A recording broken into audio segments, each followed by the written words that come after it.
Steeler Nation, I finally made it. Holy crap. What a day. I finished up working down at Washington Commanders, getting them all set up for draft day. Hop into my Mountain Dew van to drive home. As soon as I go around the corner, I swear one of those backstabbing dumpster fire Washington front office people came out and jabbed a knife in the side of my tire on the way out because he saw me on the field with my Steeler Nation hat. He saw me promoting the show. He knew what I was doing. That bastard, that dumpster fire of a team. Nah, I'm just kidding. We had a good time down there. Beautiful field. My Lord, what a good time. But the show must go on, and I only missed the first pick. Woo! Who was the first pick? Trayvon Walker, defensive end out of Georgia. No, actually, I missed a couple. Aiden Hutchinson, defensive end out of Michigan to the Lions. Derek Stingley Jr., the cornerback, first corner off the board, going to the Houston Texans. I am so excited to have the show. I'm glad I got it up and running, guys. I'm glad you guys know you're part of the show, too. So please comment. I'm going to take your questions, your comments, as always. And Kenny Beamer, how do you know that I'm even up before I start? Kenny's like, he had two going on before I even had the feed rolling. You are the man, Kenny. He's insane. Nobody can touch Kenny Beamer in his coverage. Thanks, Robert. Yeah, it is about damn time. We are live, Miles, my buddy Miles. Great to hear from you, my friend, as always. Rainwater, can't wait to see what we come up with. First three picks. Yeah, it was three. It wasn't one. I've been in a car. I've been trying to get here for you guys. Stingley at 3. What the hell? He's that good. He's a good player. Steelers in 69. Go Steelers. And damn, that hat is fire. Steeler Nation, guys. And I was like the only one that got the like antique gold hat. Everybody else got the blacks. I went with like the gold, and I love the gold color too. So SteelerNation.com, go check it out. I'm sure you can get something like it. It's all crooked now. I'm wearing it all fancy because I did the way it's hit my hand. But Justin Fabus will be joining us soon. He's going to be coming up in the 9 o'clock hour. I am fortunate to be joined also with one of our resident draft gurus at SteelerNation.com, Mr. Ben McCallion. Ben, how are you doing, my friend? Thank you for bearing with me as I'm like running around trying to eat and get everything up. But you made it. You made it. Hallelujah. It's awesome to be here. It's weird, too, for as fast as this draft has gone. I mean, you are now in the nick of time. And that's also, too, the blessing we have of being Steelers fans is we don't have to rush to see the first pick. We usually have the second half of the draft to look forward to. So that's always good. Excellent point. And since I have you here, since you understand the draft so well, I want you to give me your top 3 choices for the Steelers, because just limiting to one, I think it doesn't really take into account all of the work that you do at Steeler Nation. But I want to hear your top 3 choices essentially one you would love to have that we're probably not going to get, one we're probably going to get, and then another pick that you just really, really like. So what are those for you? Yeah, so first, I mean, I'm going to go against the grain and say I still think that quarterback is high on our list. So I love Trent McDuffie out of Washington. Nice. I mean, we obviously we saw Stingley go. Yeah, Sauce Gardner is obviously the better one, but he's not going to be there. Trent McDuffie may fall at 20. I love him there at corner. And I also like Jordan Davis as a defensive line. Odds are, again, he's going to be going a little bit earlier, but some mocks haven't fallen back, so I guess we'll see how the cards fall. And then obviously quarterback. I mean, in this class that's not really deep, I'd rather err on the side of let's just get one early on and have him groom behind Mitch. And of course, that is a Malik Willis here. And of course, my all my fandom here with Pitt. I love Kenny Pickett, but I think it's a Malik Willis favorable pick. Nice. Those are the 3 excellent choices. I would be happy with all. My wet dream of the draft, which my guys know about here from the vidcasts, is Hamilton. If we can find a way to get Hamilton, who is rated on NFL.com as the number 1 prospect, yet like I want to ask you, I want to ask Matt, who's sitting in the waiting room as well, about like how does a guy like Hamilton not even being talked about in the top 10? I think it comes down to how we tested at the combine. I mean, his play speed is not, or his speed is off, I would say, on the field. He's a great, deep back guy. He can make the play. He's I think the best safety in the draft. I mean, you're also looking at side out Georgia as well, but I agree with you. I mean, the fact that he tested not as what he expected. So he's okay. He's good. He's not great, but he still has a high ceiling. But I'm with you. I mean, I still think safety or somewhere about they have to address that because they don't really have Lynch depth, and they only have Terrell Edmonds for a year. So I agree with you. Cool. And I just needed to touch base here.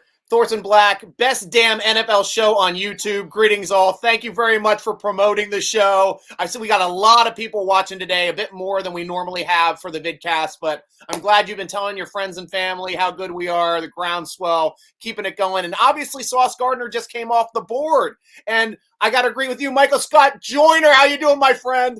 And it's incredible that, and I agree with you, that he was not the first defensive back taken when it seemed like he had the best upside of any defensive back in the draft, other than Hamilton as well. I mean, I think we're talking strictly corners.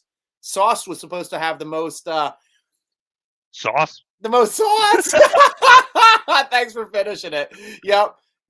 So let's join. Highway to 7 starts tonight too. Ed, good to hear from you as well. And Miles, we'll go with you right before we bring out our second draft guru. I'm surprised that all these picks, except for the Lions. No one is ever surprised. When the Lions or the Raiders pick, no one is ever surprised. But we are joined by the opposite side of the proverbial drafting coin of the draft gurus of Steeler Nation. I am now happy to introduce Matt Papiernik, writer from SteelerNation.com. Matt, thank you for joining the draft show. So glad to have the both of you on here this year when we were so crazy with our schedules last year. We had Ben over there having a bachelor party. We had you going over and getting married. And it's like, I can't even have my draft guys. Hey, we made it on. I was there. Oh, you were there early. Yes. I was there in a bedroom. Made it, snuck away for the pick. I remember. That's right. Having everyone with us, so it was great. It was great. Oh, that's fantastic. And I just asked Ben this question. I'm sure you probably heard it as well. But I want to hear 3 picks from you. One that would be like an absolute dream to have at this position. One that you expect to have, and then one of your favorites at this slot. 20. If we're picking at 20, yeah. Okay, so my absolute dream. Oh, that's a tough one. One of them came off the board just now, 2 picks ago, and Stingley Jr. I think he was a top 3 talent in the draft. Wow. But he had a chance of falling. But so my dream is Kyle Hamilton or Garrett Wilson. You touched on Kyle Hamilton. You like Kyle Hamilton a lot. Yeah. I agree with Ben. He's fallen because of his 40 time. But I mean, this dude, all you have to do is watch his very first game of last season against Florida State, where he ran from the opposite hash to the opposite sideline to make an interception, all within a blink of an eye. And play speed is an issue. And then Garrett Wilson, I think, is just the best wide receiver in the draft. He's essentially if you could combine elite athletic traits with Deontay Johnson, that's what you get in Garrett Wilson. So if you want a better Deontay Johnson, you go Garrett Wilson, at least coming out of college profiling. But I don't think either of them make it there, unfortunately. Who I realistically think, I agree with Ben. I think Trent McDuffie's an option. I think the other Ohio State wide receiver, Chris Olave, is an option. Both of those are 2 guys that if they don't go quarterback like Malik Willis, Kenny Pickett, Matt Croft, they don't go one of those guys, I think, which it seems like they're not souring, but it seems like the heat is coming off quarterbacks a little bit right now. I don't know why a lot of the media, a lot of Steeler Nation is talking about how they're not necessarily heavy onto the quarterbacks as strongly these last few days. Yeah, I think reality setting in. Yeah, quite honestly, which makes it very difficult to see who they will pick because everyone kind of knows the rules that if Colbert and Tomlin aren't your pro day, they don't draft you in the first round. Well, you take out the quarterbacks, I think everyone else will be gone. Well, Hamilton, they did check out Hamilton. I know that. Yes, they checked out Hamilton, but I personally don't think he falls that far. So that's what I'm saying. They'll be gone. I mean, they didn't go to Ohio State's pro day, so that eliminates the wide receivers. They didn't go to Washington, so that eliminates Trent McDuffie. Jordan Davis, they went to Georgia's, but will he be there? I don't think so. Yeah. So you start whittling down. Okay, well, do you take a linebacker in Nakobe Dean? You have 2 linebackers that are fast already. You start really kind of figuring out who to go with, and it's kind of pigeonholing someone maybe higher than I would think you should take them. And Kenny Beamer jumping on here too. Oh gosh, I hit the wrong one. Giants take Kayvon Thibodeau. How about them now? I guarantee. You think, Matt? I personally think he's the best player in the draft talent-wise. Wow. People are just getting on him for sitting out. He's been the best player everywhere he's gone. He dominates everywhere he plays. In my opinion, he's the best player, best upside. That's just what I thought. I thought that about Stingley as the corner too. So he just had the injury as opposed to sitting out. So when you don't play a lot of the year, people lower you down their boards a little bit. Yeah, and thank you to Kenny Beamer saying, hit that like button, guys. That's self-promotion. That's how we get boosted up the ratings. That's how we start trending on the Twitters and the tickety talks or whatever those kids are doing. The tickety talk. The tickety tie, not like a clock. I don't get it. What's going on? Oh, wait, hey, is that a Junior Smith-Schuster doing clock dances? I don't understand him. I don't like that kid at all. Clock and tickety talk. Yeah, I love you, Stryker. Well, so keep hitting that like button. I know I'm on Instagram. I got off of Facebook. There's too many old people on there, me included. That's why I got off of it. Jennifer, thank you for joining the show. Jennifer Grande, the much more attractive sister to Andre Grande. She wants to know if there is any chance that we get Pickett. Of course there's a chance, I would say, but odds are I still think that the Panthers are going to call him only because of the relationship between him and Rule here in Charlotte. If he doesn't go there, then I would say the next would be the Saints. If the Saints don't get him, then there's a better chance, obviously. But I would say it's all dependent upon what the Panthers do and what the Saints do. Perfect. And I feel like I need to go change. I'm not wearing my Steelers gear right now. You guys are I had all my Pepsi stuff on. I literally just threw a hat and a sweatshirt on. I was going to shower. I was going to trim my beard down. And thank you very much for still liking my beard, Miles, even though I didn't get a chance to trim it. It's still in decent shape. I did cut my hair and trim the sides yesterday, but I was going to sculpt this a little bit. It's getting a little like a little shape up. The tail end of a goat or something. I got that going on for me. Miles again. Stryker, I think you're better looking than a goat. Well, I take that as a compliment if I lived in the Middle East. Miles Pressgrave. Panthers are picking up Malik. No way they did it. Giants Thibodeau. Thank you, Robert. Cooley, I appreciate you being on the show. Got to know what you're drinking tonight, Cooley. Let me know. You're probably on the whiskey yet. Miles, it's so sad that even though they pick up these monster players, they will still be trash. I hope not for the Giants, because that's a good. Thibodeau is a really good player, and do you think he has the potential to be as good as T.J. Watt then, Matt? Yes. Nice. Now put it this way, I'm not going to say he is going to be T.J. Watt because being the best edge rusher in the league is always lofty expectations to put on anyone. But right. I think he definitely is going to be one of the premier edge rushers in the league. He definitely has that ability. He has the ability to be in a 3-4 and a 4-3. If you remember the Giants of old, I say of old, if you remember the Giants of a decade ago, when they had the premier pass rushers with everyone, it seemed like every year they were just restocking new pass rushers. And then Pierre-Paul. Pierre-Paul had all his fingers. Yeah. But that's why I think Thibodeau could be for them, just rushing off the edge. He's a speed rusher, power rusher. I love his long arm move. I don't really understand how he does it. He just kind of shoves his arm out into your chest, and you can't get to him. Wow. It's kind of what Cam Hayward does a little bit, except more on the interior. So I think he can be elite. Wow. And obviously, he's a top 5 pick, and so you should be able to be elite at a top 5 pick. An interesting perspective here from Thorson Black. Thibodeau looks like a rhinestone duck. I don't have the draft on. My TVs are out at events today, so I haven't even had a chance to see what's going on. But but at least I'm here talking about it and at least hearing from you guys who's getting picked up. So this question, I want to go to you first here, Ben, on this one. Michael Scott Joyner has a question for us. If Hamilton falls past number 10, do you think the Steelers trade up? No, only because safety is not really high on their priority list compared to obviously quarterback is out there. Gets reports showing either a defensive line linebacker as well, and argue that the cornerback is there. So no, and plus two. I mean, right now they have 7 picks as well, and I think that they like having a lot of those picks going into next year, really setting up the new crew going in. Yeah. So no, and again, just quite honestly, the need is not there to push up an extra 10 spots just for a potential backup safety, if you will. So Matt, do you agree or disagree with that assessment?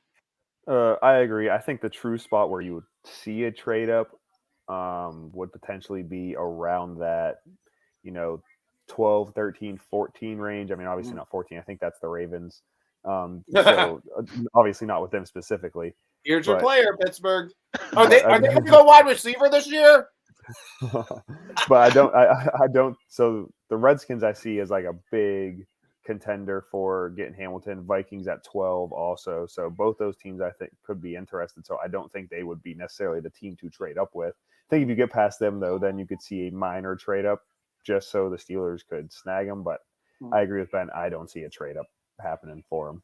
I at least hope he's on the radar if he does drop past 10 here, Michael Scott Joyner, because this is the type of position that is still, being manned by a player who I just think he's a good to average to good. Yeah, he's there. He's a strong safety in the NFL, 4-year starter that was sitting there in free agency all the way up until the draft. Nobody else put in an offer higher than 2.4 mil.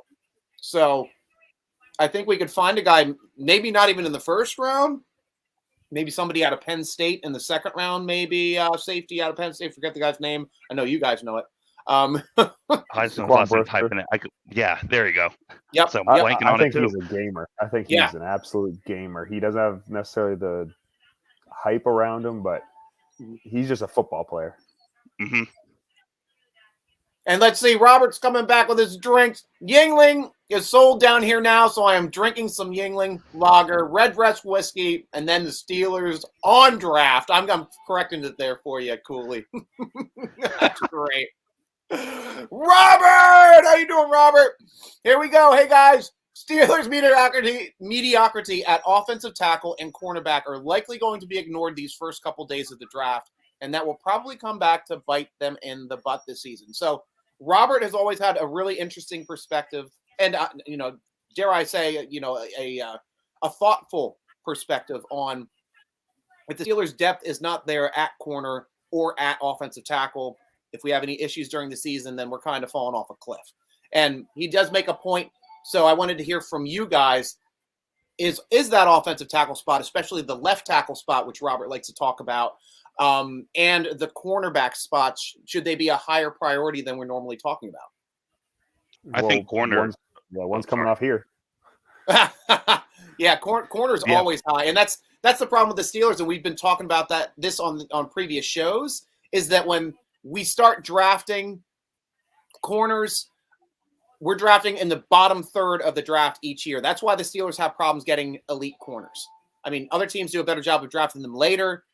Steelers try to get their guy in the first round, but don't always get their guy in the first round. And I'm going to join one of my best friends at Steeler Nation here, co-host of me on the podcast many times, the host of the Twitter Spaces, the one, the only, Colton Gesser. How you doing, Colton? Welcome to the show, man. Good to have you on the draft show. What is up, boys? What is up? Colton. Now we're trying to the Brady Bunch. We got lots of guys on here now. I'm going to play with the formats. Nope, that doesn't do much. That's like look down at Matt and look over at you. Yeah. We got to do the Brady Bunch. Yeah, you can just do me and put everybody in the small boxes. That's where we're going to go. So, Colton, do you have any opinions on who you would like to draft? I gave this question to Ben. I gave this question to Matt. I want one person that would be a dream pickup for you, one person you probably think the way the Steelers are going to go, and one person that you really, really like at that 20 spot. For me, I think a dream pick is Trent McDuffie out of Washington. I think Steelers, again, they've addressed corner. They brought back Akel Witherspoon. They brought in Levi Wallace. They got Cam Sutton here, and then Arthur Millette they brought back as well, and then James Pierre as well. But I still think they need a top-tier corner, and that could be Trent McDuffie. And then the guy who I think happens, if he slides, it's Malik Willis. I think there's no way the Steelers pass up a quarterback like Malik Willis. They haven't hit it, but they love him. And for me, the guy that I personally want, guy that was in CJ's article, Jordan Davis. I'm a Michigan fan. I saw what he did to Michigan's offensive line. The guy's an absolute monster on the inside. What if the Steelers get gashed in last season was the run game? This guy's going to easily help fix that issue on the inside. And something that you said, Stryker, was the concern on not having Stephon Tuitt fully committed yet. Right. He fills that role. And I know some people, we had some conversation. We were on Instagram Live on yesterday on Berg Central on the SteelerNation.com Instagram. We had some comments that nose tackles don't get many snaps. Well, I'm sorry to tell you, this guy's going to get a lot of snaps if he's there because he can rush the passer and he can stop the run. Jordan Davis is an absolute monster. Is he there at 20? I don't know. That's what I want, but I'm excited, boys. It is draft day. It finally hit me. We've kind of talked about it. Like I feel like you're beating a dead horse talking about the draft. Like every single time, like every space we've done, every vidcast you've done, it's like just hyping up the draft. And now it's here, and it's like, all right, cool, it's draft day. It's Steelers Christmas. We got a new player, everybody. That's what I love about the draft. It's like 3 days of Christmas. We're going to get like 8 new players and then undrafted rookie free agents. Everybody's coming in. It's like Kwanzaa and Hanukkah and Christmas all rolled up into one. It's 3 crazy nights. There you go, man. That's a good one. Look, I love the hat, by the way, Stryker. Thank you, man. Ordering it, I thought it was like a little too like yellow, and I'm like, oh, I don't know if it's gonna. Dude, it looks good. I like that tan look. It looks good, Stryker. Yes, yeah, and that's what I like the darker yellow on this look too, and it's already been mentioned by a couple of our friends here on the in the comment section. So go over to SteelerNation.com, click on the gear page, and get geared up, guys. That's what I do. You can even get a podcast sweatshirt. I don't even know if they exist anymore, but maybe we get them going again. Let's hear it from our Steeler fans and friends out here. Puma, Pudgy, quarterback is a need. That's great because we got Robert saying, don't draft a quarterback. We got Puma saying, draft a quarterback. We got Tim Y, who I call Tim I. Tim, how you doing, bro? Former Ducks are usually all quack. And I think that's in reference to somebody that just came off the board. Is that true? Or Kayvon Thibodeau. Yeah, Kayvon Thibodeau. Yeah. And then we just see that the 6th pick in the draft went from NC State to the Carolina Panthers. It's not who some people were expecting Malik Willis to go in the spot. He did not. Yeah. So Icky, how do you pronounce his last name, Draft Gurus? Ekwuno. I can't even say it. Echo. Never mind. What's that, Ben? I just call him Icky. That's it. I call him Icky. I pronounced it 5 times on my podcast last night. Perfectly fine. And now I'm here and I can't say it. Ikem Ekwonu. There we go.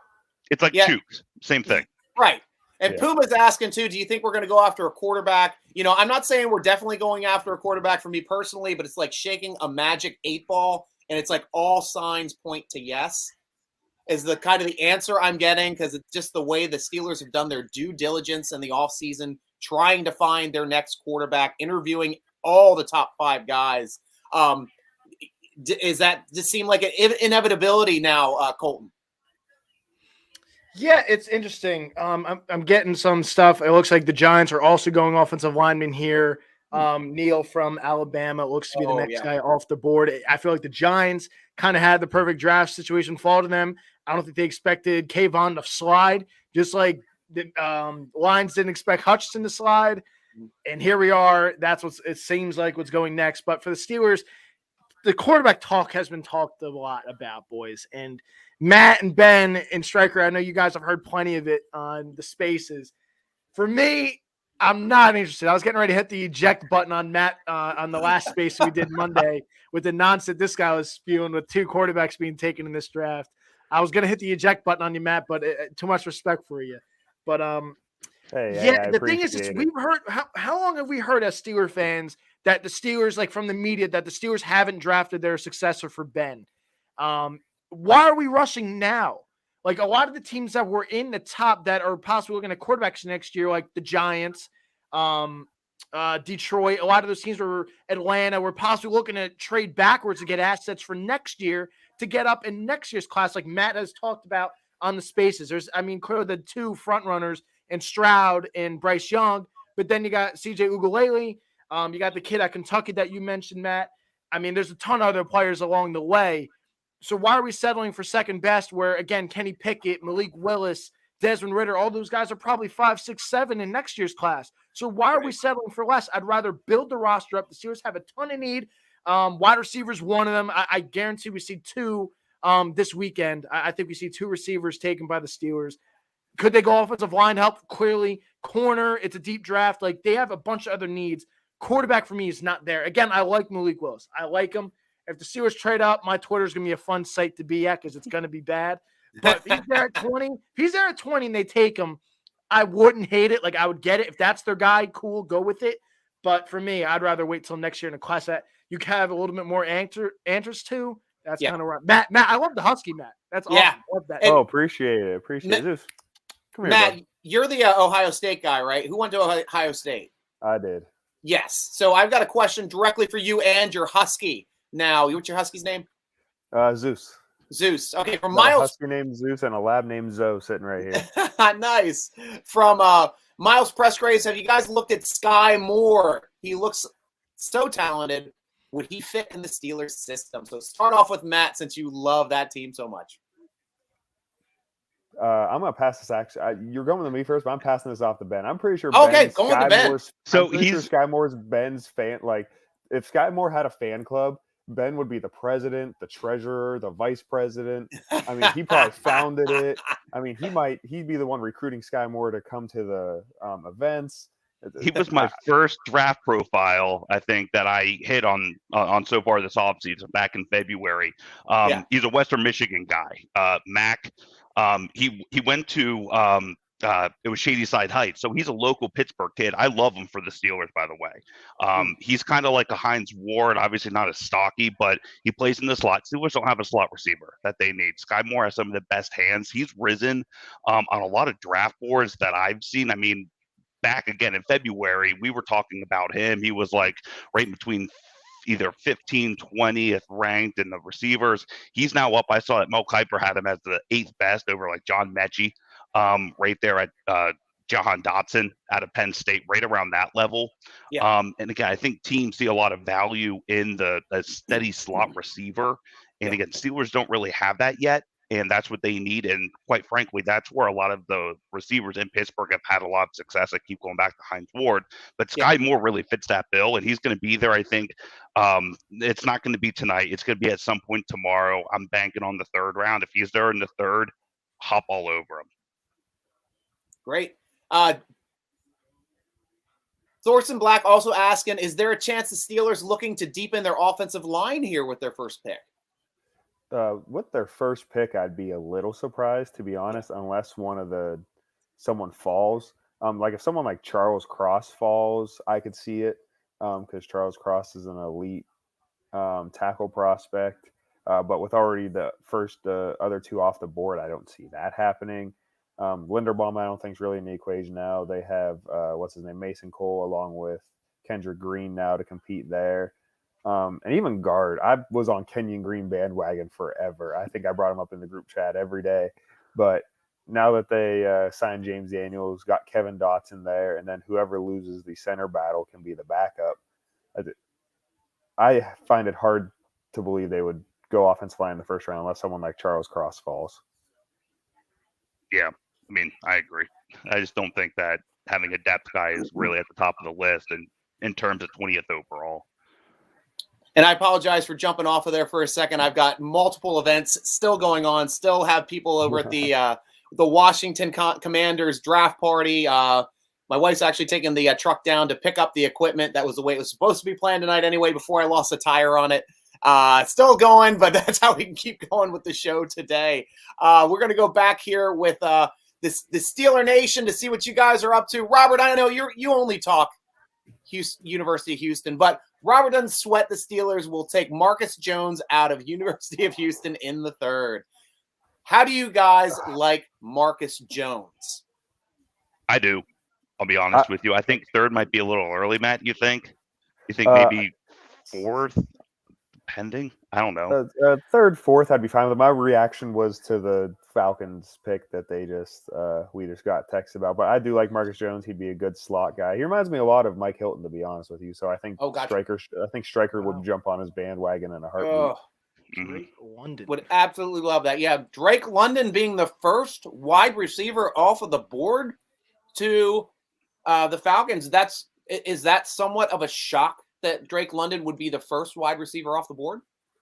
Based on how I rank them, yes. There was talk that he could be the first wide receiver taken, but he reminds me of Who was the guy that got drafted by the Eagles a couple of years ago? Oh, please. Oh, J.J. Arcega-Whiteside? Yeah. So okay. He could. Drake London kind of reminds me of a slightly higher ceiling Juju Smith-Schuster. Big. Well, shocker, University of Southern California guy. Right. Mm-hmm. He's a slot possession receiver at its finest. I think he would have been great on the Steelers, to be honest with you. Yeah. Replacing Juju perfectly. Big, physical. He can play outside a little more effectively as well, but that's kind of reminds me as a high upside Juju. Nice. Guys, I got to show you my daughter here before she goes to bed. It's draft day, so of course she's repping her Steelers jammies. Looking good with your new haircut there, Viola. Want to say hi to everybody? Say hi. Hi. Oh, I got my puppy too. Hey, Liza, come here. Come here. Man, it's full house. Yeah. Gang's all here. Come on. Up.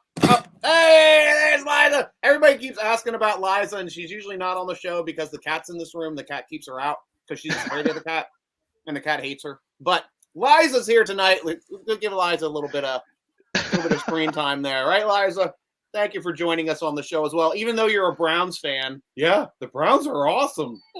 I think they're going to draft the best this year. Let's go, Mayfield. Well, Baker's not the starter anymore. Well, I don't care. It doesn't matter. We're still going to win all the games. Okay, that's a Browns fan right there. This is how COVID turned me into a person that just converses with myself all of the time. Do what you got to do sometimes. Viola, Bro, Ben, I love the setup, dude. Yeah, Ben, right. That I remember we did this last year. You were out here in the freaking bathroom. Must respect on that, but this is my war room, man. This is my war room. Is that a James Conner jersey? Who is that? Is that Conner? Yeah. I got Minka, Connor, Duck, and TJ. That's tough. See, my frame jerseys are up in my room, so I clearly can't sit on my bed. I would actually hate myself trying to do these things. But dude, the setup pretty. Oh, TJ Watt, I'm gonna have to come to your house and steal it, bro. I need a TJ Watt jersey. Good luck. Bad, come and take it. All right, Ben. I'll meet you in the hole, man. I'll meet you in the hole. Best man wins. I'll toss up. What do you need? I got Minka already. I'll toss up Shazier. All right, dude. We'll do that. Winner. Hold on. You got Shazier. Whoa. Hold on. What do you want for this? So let's go. What are we doing for this year? I got a Shazier college jersey, actually. Nice. Going to Steeler Nation, Michael Hall. Hey, yo, I finally made it to my first Steelers vidcast draft party. Let's go, Steelers. Woo! Way to go, Michael Hall. I always accidentally call him, if you guys don't know, Anthony Michael Hall, because I was a huge Anthony Michael Hall fan back in the day. It dates myself, but I love Michael Hall even more. Good to hear from you. Heather Myers. Hey, guys, repping Steeler Nations from Tiffin, Ohio right there. Hi, Viola. Right beside Findlay, Ohio. Right? Isn't that where Ben Roethlisberger grew up and played high school football? Did you watch him do that there, Heather? That would be amazing if you did. Please, she's not that old. Her picture, she looked kind of young. Oh, yes. And what are you insinuating here, Stryker? I just think it's interesting to live in that area and be able to watch him. Now, you are putting it in the right perspective, because that would have been like 28 years ago when he was playing high school football. Yeah. Okay, my bad.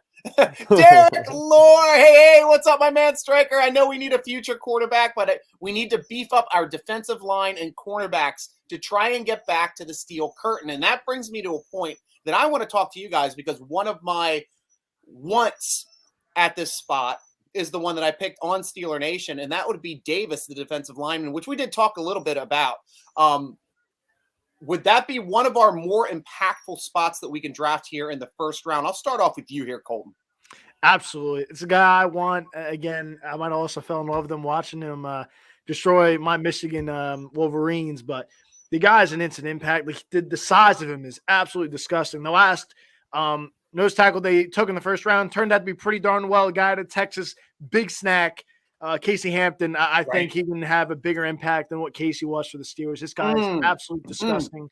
The stuff flies off the tape. It sticks out. The guy is an absolute monster. Again, what I would absolutely love to get him, Jordan Davis. Would love to get him. I would extremely happy. See, like, I would be a happy tweeter then. I'd be a very, very happy tweeter if they get Jordan Davis. Nice, man.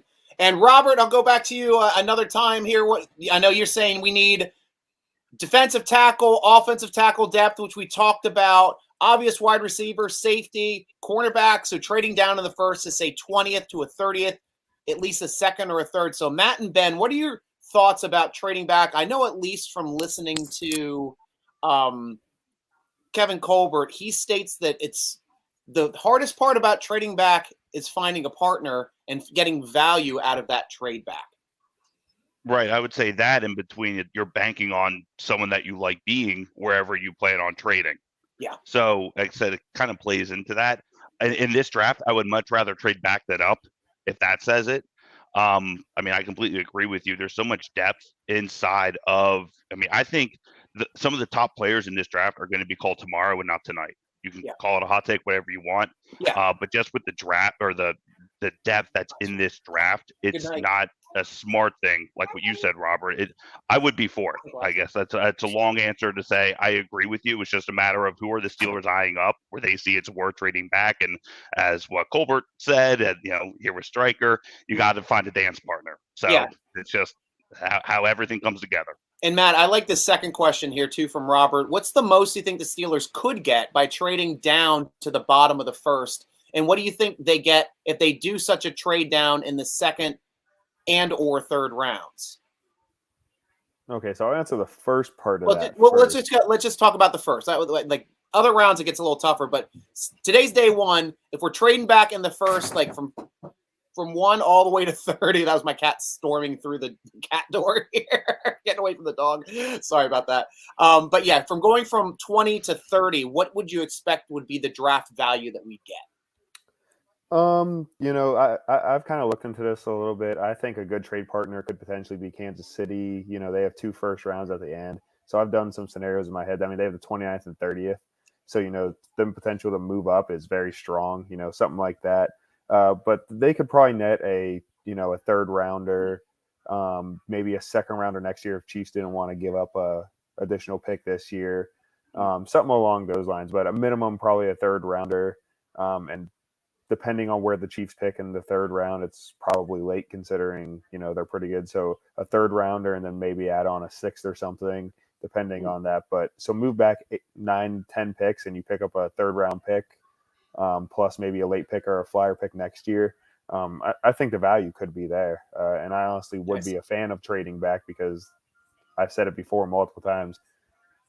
The top end talent isn't necessarily in this draft, even though there are some guys. Mm-hmm. But the depth throughout the first, second, and even third round is insane. That comes from the extra year of college eligibility and everyone be able to go back. So now there's a flood of extra people coming out because they all came back last year. So now the depth is insane. Wow. Hearing from Kedron Boog Willis. He wants to be picking up Willis. Robert C. He has the podcast T-shirt. That's good to hear there, Cooley man. Love to hear that. Bo, coming from Facebook. How you doing, Bo? Good to have you on the show, man. Quarterback or wide receiver? We'll go quickly. If I was picking, I'd say wide receiver because I still want that need at slot. Colton. I guess you're going to go quick. I guess wide receiver because I'm not a huge quarterback fan of this class. So if you're going to ask me wide receiver, but I'd rather wait till day 2 on that. But the quick answer is that. So as a fun fact, the Steelers have drafted a wide receiver twice in the last 22 years, that being on Plexico Burress in 2000, trading up for Santonio Holmes in 2006. So with the trend, I'm actually going to be going quarterback. Very Well said. Okay, Mel Kiper. Okay, Mel. All right, Matt, I like what do it. you I say? like it. He took a sharp right-hand turn, though. I'm not Trent. I love it. I'd take wide receiver. This wide receiver class is elite at the top. It's good in the second round, slowly starts fizzling out later in the draft. So take some of these elite guys. I mean, Jameson Williams, Olave, grab one of them. See, this is interesting here with the Jets. I think the Jets could go wide receiver here. This But is I this don't is Hamilton understand it. possibly too. Mhm. Yes, but I don't understand why people are saying wide receiver to them, and they've hinted wide receiver. But I mean, they drafted Elijah Moore last year, Denzel Mims the year before, even though Denzel Mims has been a bust. But you've drafted now a second round, and what was Elijah Moore? Was he a first round or a second round? No, he was round second. pick. He was early Yeah, second. So back-to-back second-round picks. I mean, how much capital are you going to put into these guys? Right. I wouldn't do it if I'm the Jets. I think the Jets need to reload on that defense, and they can easily get a really good player here. They got rid of a safety in Jamal Adams. Kyle Hamilton's one of the best players in this draft, and the problem is he plays safety, so it's not valued as high.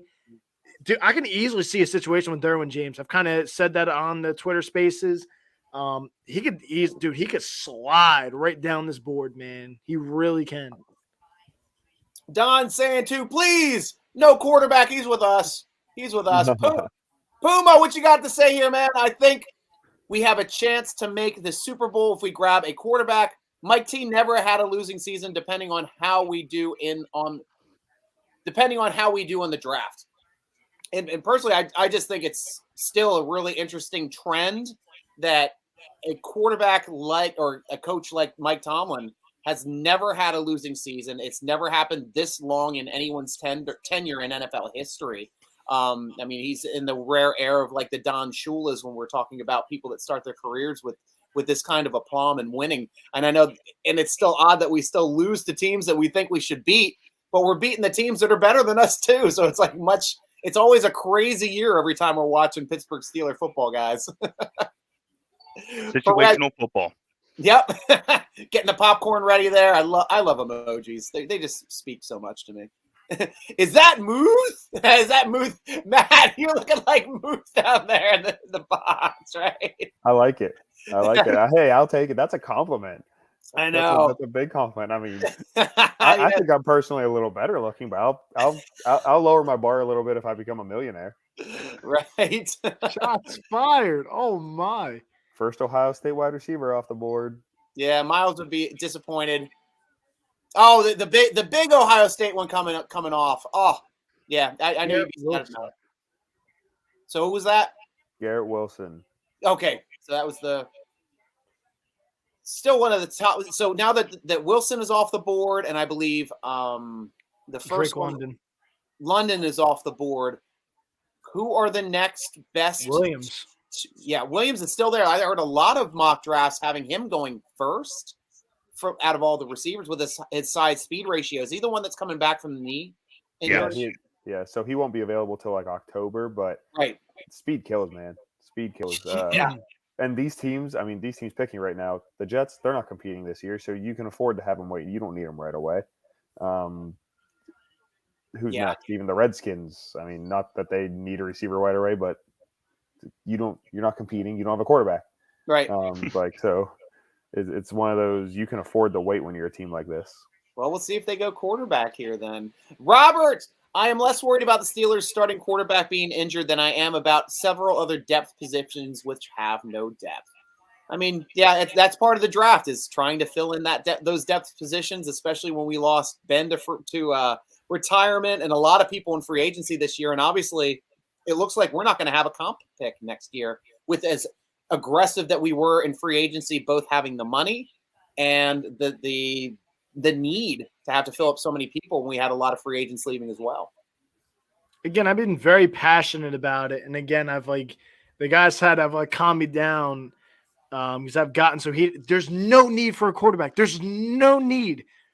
There's absolutely zero need in the first 3 rounds for a quarterback. It's not a good quarterback class. Every talking head said Kenny Pickett could have been gone. It sounded like it was a lock with Pickett. Right. And he's not there. And sorry to tell you, Washington's not going quarterback either. They got Carson Wentz. They're not doing it. These quarterbacks are going to fall. Mason Rudolph could have went in the first round late with that draft class, and he didn't. And guess what? He slid all the way to the 3rd round. I remember the Steelers came up I remember the Steelers came up in the second round. I'm like, oh, they're going to take Mason Rudolph here. And then boom, they didn't. And he was there in the third round. I was like, all right, he's not going to last another round. We're going to take him here. Yeah. This class isn't good. Sam Howell, Matt Corral, all these guys could fly all the way back in this draft and take one then. I know Ben's a big Carson Strong guy. Like, you could take those guys in the 4th, 5th round if you want a quarterback that badly. Why are all the teams that need quarterbacks in the top, they're not taking Pickett or Willis? What is that telling you? They're not that good. Right. Why are we rushing and taking one? We've passed the baton how many years on not drafting a quarterback when it was like, the Steelers got to take one. Steelers have to take one. Draft Ben's successor, and they never did. So why are we all of a sudden doing it? No. Sorry, just because Ben retired doesn't mean we have to go out and draft a quarterback the first year. No thanks. We get past it to next year where there could be 5, 6, 7 really good quarterbacks. Yeah. No thank you, Coach. And Kelvin agrees with you. Quarterback in this year's draft are not good enough. Get cornerback or wide receiver. Get quarterback next year, which has a better quarterbacks coming out. You guys are on the exact same page there. How are we doing here in the draft? We even talk about that the Seahawks got Charles Cross. I mean, it's a lineman. We're not as excited about linemen. Saints they're not on the block. Hold up. They just traded up. Oh, here's a quarterback. Uh-oh. There's a quarterback, right? It has to be, right, Matt? Yeah. Well, quarterback here. Why would they have traded up from make sure the Steelers don't? Make sure the Steelers don't? Maybe. That wouldn't make any sense. They don't. But it means like the Eagles, the Ravens, Houston, and Minnesota were picking between them, and none of those teams were going to grab a quarterback. The only one would have been the one that they traded with, which is Washington, what I've seen. What do you Pittsburgh? Yeah, that would be the only thing. This is an area where there's a lot of rumors that if a team wanted Malik Willis, that this will be an area to trade up that 11 through 15 range because you have to jump the Saints in theory. Right. But the Saints jump themselves. Yeah, that's what I'm saying though. So you trade up to make sure another team can't trade in front of you. Well, also Washington could have easily been playing jokes on him, like, "Hey, yo, I got Pittsburgh on the line with this offer," which it could be true. Pittsburgh could have offered him something, and then all of a sudden, New Orleans like, "Nah, we're going to offer right over it, and we're going to give you a better offer," and boom, and jump. I don't know. Again, that's why I wish I was a fly on the wall during draft day, just sitting there and see what the heck goes on in the draft. It's a Kevin Costner move. Yeah, right. Oh, that's why I loved that movie, because only in fiction can the Browns screw up so horribly like we're used to seeing them do, but then they fix it. But that's never happened in reality. That's why it's strictly fiction. That's why that to go 0-16. all that to have that GM. Yep. Yeah, I'm pretty sure Kevin Costner was probably fired that year after that. Yeah, Jets are picking their O-line there, Miles. Yeah, you're right about that. Now, JR also saying no QBs. No QBs, JR. Yeah, I hear you, man. Rebuilding season. We were rebuilding last year when we had 7 rookies or 6 rookies start game 1. That's how you knew we were in rebuilding mode. 4 on offense. Reload. Yeah, Steelers don't rebuild. That's true. That's the way that the Ravens also state it the same way. You guys are lame. Thanks, Raymond. Everybody has an opinion, but I laugh at my own jokes. Oh, yeah, let's give it up to Haskins. Another reason why we're all talking about quarterback a little bit more than we have to. But, man, that still kills me every time I think about it, Puma. Absolutely kills me. And then Miles, if we pick Willis, I'm actually going to cry, and I will drive to Colbert's house myself and ask why. It's the Huskies asking why right now. Jesus. Hey, it's Trent McDuffie. Yeah, we got the Huskies in town. Uh-oh. That's a good call, Ben. Ben, hey, you're a funny guy, man. He runs a better 3-cone drill than Trent McDuffie. Puma's saying Mason is trash, and so is Mitch. Now, Ben, I want to go to you on your Mitch take specifically, just so Steeler Nation can really understand what we have in Mitch Trubisky as a starting quarterback. The walking billboard. I think, again, you got to compare to the open market. There's so many different ways that I can go with this. And we only have like 30 seconds, or I only have 30 seconds. So, I mean, there's so many different ways that you can go with this. You got to compare to the open market. First of all, you got to compare to age, what the Steelers were looking for, and obviously price tag. He came at a discount to the Steelers. He has starting experience. He has playoff experience. He was a top 5 pick in his selective class. And last year, he spent valuable time albeit as a backup, but behind a Josh Allen and a playoff caliber team who arguably should have gone to the Super Bowl, I think, it's safe to say. So take all of that and you get him in a package deal. And again, at a discount, not a big, you're not locking him into the long term. So there's no big, I would say, like, what am I looking for? A big commitment, if you will. Yeah. And he's made it where he's okay with really trying to fight for that starting job. He's not going in thinking he is the starter. But he had, I mean, you have to look at his completion percentage. Again, you got to look at how efficient he is with his passes. Sure, he has trouble with the deep ball, but the Steelers offense already showed that they aren't reliant on the deep ball anyway. So that's completely irrelevant at this point. Yeah. And again, he has the playoff experience that the Steelers are looking for. He wasn't bad in those playoff games. He lost on a double doink, and he lost really arguably again on a drop touchdown pass in against the Saints. So all that being said, I love it. He was my first one that I loved. It's just a matter of surrounding him with the right pieces in order to make him successful. Well, Jareem also agrees with you. I think Mitch is going to surprise a lot of people this year. So it's not all one side or the other with Mitch Trubisky. And I am out there. I'm excited to see what he can do on the field, to tell you the truth. I like his potential. I like what he did in Chicago. Like Ben, you were saying, it's just time for him to start doing it here in Pittsburgh. And Pittsburgh has just about as tough a weather as Chicago does, so it won't be too much of a difference there. And it was funny to me, too, and you can speak to this because you actually know his wife. So you got to ask her at one point or another. That wasn't me. That was Parker, I think. Oh, Parker. Oh, never mind. Because to me, I thought it was interesting. He went from Chicago to Buffalo to Pittsburgh. And then if you're going just weather-wise, it seems like Pittsburgh has the best. Wow, that's weather. crazy. Oh, my gosh. You got a wide receiver off the board?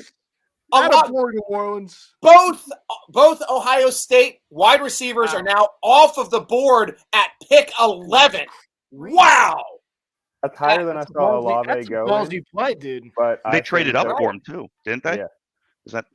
Yeah, that's ballsy to trade up for him. But I put it this way: pairing him with Michael Thomas, I think, is a very good match. Good point, Matt. Well, they have Callaway too. That's pretty solid. Yeah. Problem is, who's throwing the football, Coach? Winston. Jameis. Oh, I wanted Winston. He's the guy I wanted. Alvin Kamara. Winston was balling out last year before he got hurt. He was. Balling out what? Balling out? The dude was hitting check down after check down. Stop it. When you have wide receivers like Kamara, Michael Thomas, and Olave, just get the ball in their hands. That's what they're going to ask Mitch to do this year. Get the ball in their hands. Oh, slant boy? Oh, okay. Slant boy. Hey. Amir, what's up, my guys? I hope we have a good draft. Thank you very much there. Shocker coming from Matt. Both Ohio State guys. Of course, he's going to be all on both those guys. Jeez Louise, Matt. You got to hide it sometimes, dude, right? You got to hide that Ohio State love, right? You got to hide it. Listen, in my rankings, I mean, clearly, if both Ohio State wide receivers are off the board by 11, someone else thought they were good, too. I wasn't alone. Yeah. Granted, the Saints, I believe, do have I guarantee you, I think the Saints do have the most Ohio State players out of anyone, if I'm not mistaken. Mm-hmm. Really? That's interesting. Lions are staying with the Vikings. Ohio State South. You'd think it would be somebody like Cleveland or Cincinnati, which never seem to get, like, Pittsburgh usually like targets an Ohio State player every draft, it seems, like Santonio Holmes, Shazier. You know, they always seem to like be grabbing people fairly high in the draft from Ohio State. Yeah, I mean, they've had him for quite a while. It's recently they haven't really, though, to be honest with you. I mean, outside of Cam. Yeah, I mean, the last one I think they grabbed was I don't know. I think was Duran Grant after that. He was a 4th round pick in like 16 or something. He was a corner that didn't really make. I'm sorry, who? Yeah, exactly. But he was still a draft. Like that's what I'm saying. Like he was a 4th round pick that he was on the team for a year. Nice. And we've got another question here another comment here from Miles. How is Hamilton and Davis not taken yet? We have a chance, guys. that would make me happier than grabbing a quarterback. Especially if Malik Willis comes off right here with the Lions trading up. Did the Lions just trade up? Yeah, they just traded up to number 12. Ooh. I'm on like a 10-second delay.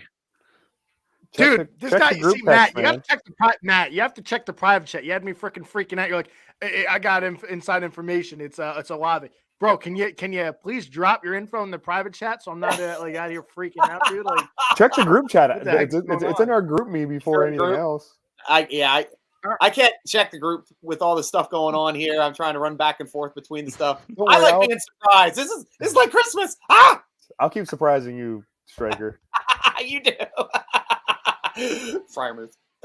see, don't you find that? See, hold on. So you're saying the Lions have traded up to 12. Don't you find that wild that the Minnesota Vikings are allowing the Lions, unless the Lions give up a haul? Why are the Vikings allowing Detroit to get their quarterback in the same division? They didn't. Why would they do that? They didn't take him. Do you want me to surprise Then who you is it? Jameson Williams. Yeah, no, I'm tired of waiting. I got this delay. Just Jameson give it to me. Oh, they Williams. did JMO. Yeah, Jameson Williams. Wow. Wow. Gosh. So now Run on the wide other- receivers. Bob in our Yeah. group text said there's going to be a run on wide receivers. Well, you got it. Back spot to back on. to back. So there's no way, like that's why I said there's no way Minnesota is allowing them to draft possibly the franchise quarterback. There's no way they're going to allow that. This is Man, a just- lot of trading up for wide receivers, man. That's interesting. especially Why? with They're all the that depth good. too. I mean, Well, I knew that's a that they were all great going to get pick. taken, just not within the first 20 picks. Yeah. See, I you mean, know what's that's already crazy? It's 4 the now. two teams that need receivers in Kansas City and Green Bay that have multiple firsts aren't the ones trading up, which I find interesting. And Green Bay needs a receiver. Yeah, They're one of the bigger ones. I'm surprised they aren't making moves right now. that's why I'm shocked. You got the teams like Detroit and New Orleans trading up to get receivers, and the teams that are competing right now in Kansas City and Green Bay that need a legit guy didn't go up and trade up and get these guys. It's crazy. That's But a great pick. Lions have had a hell of a draft because what was the talk of Jameson Williams? He was going to be the first guy. He's like a transcendent guy. He's going to like face of the franchise, and they have Hutchinson that shouldn't have been there, and they got Williams now. Dude, that's a hell of a draft. Well, I thought. for the Detroit Oh, Lions. never mind. Sorry. This delay is freaking me out. No, But it also that's plays into it too. Again, I mentioned that the Steelers have only drafted a receiver in the first round because they traded up for it. So that just begs the question even more. I mean, Steelers are not going to draft a receiver in the first round. Nope. I think at this point it's kind of safe to say that. So 13, I feel like it has to be Kyle Hamilton. I feel like they're or Jordan Davis. They're going to go like best player available, and I feel Or like Lewis Sign as well. Who's 13? Who's picking 13? Houston. 13 is Houston. Houston. Yeah. they're going to go Oh. best player available. Kyle Hamilton and Stingley. My God, that secondary would be insane. That's Jeez. what I'm saying. Like, I feel like he makes sense. They're going to take best player available.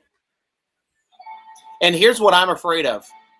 The Ravens coming up at 14, that they're going to take Davis to be another like Haloti Nada in the freaking middle. That's my biggest fear in this draft. We've Him been and talking Elias about once. Campbell.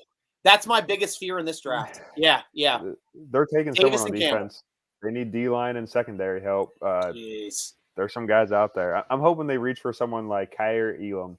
I'm hoping they reach for someone like that. Take Andrew Booth. Take Kyler Elam. Kyler Elam, I actually think. I fits like him well. Elam. I would rather them have Booth because I hate Booth. I don't Yeah, think he's but gonna. Eagles moved up. Jesus Christ. They have like 8 picks. They shouldn't be taking a quarterback. Well, they could be taking a quarterback, I suppose, if they wanted to have. This is never ending. Dude, I hate that this is such a delay. I don't even want to watch the TV anymore. I don't have Son a of a TV. gun. I don't have a TV in the house today, Colton. I've got both of my TVs are outside on events today that my brother has set up at American University for their late night. So I'm doing Oh my strictly gosh. computer, and I don't need to listen or look at. This Mel is why Kiper's we hair. don't do mock drafts. No one can predict this. No one predicted 3 wide receivers in a row. Right. No one else predicted every pick from 11 through 13 being traded. Yeah. But this is the reason why I like mock drafts, because it gets all of us into a mindset where we start to agree with what mock drafts should look like. Then all the mock drafts start to look a bit similar with the way people come off the board and start the rankings and how they go. So then on draft day, when it's completely different, because this is reality now. This isn't the people that, enjoy the draft and then like do their own research on their own. These are the people actually in it that meet people, talk to people face to face, run all the numbers, run the stop clock on their own pocket watches or whatever they call nowadays. I pull out my pocket watch and I'll take the 40s time and the 20 cone drills. That guy's awfully fast. That Olevi guy. I like him a lot.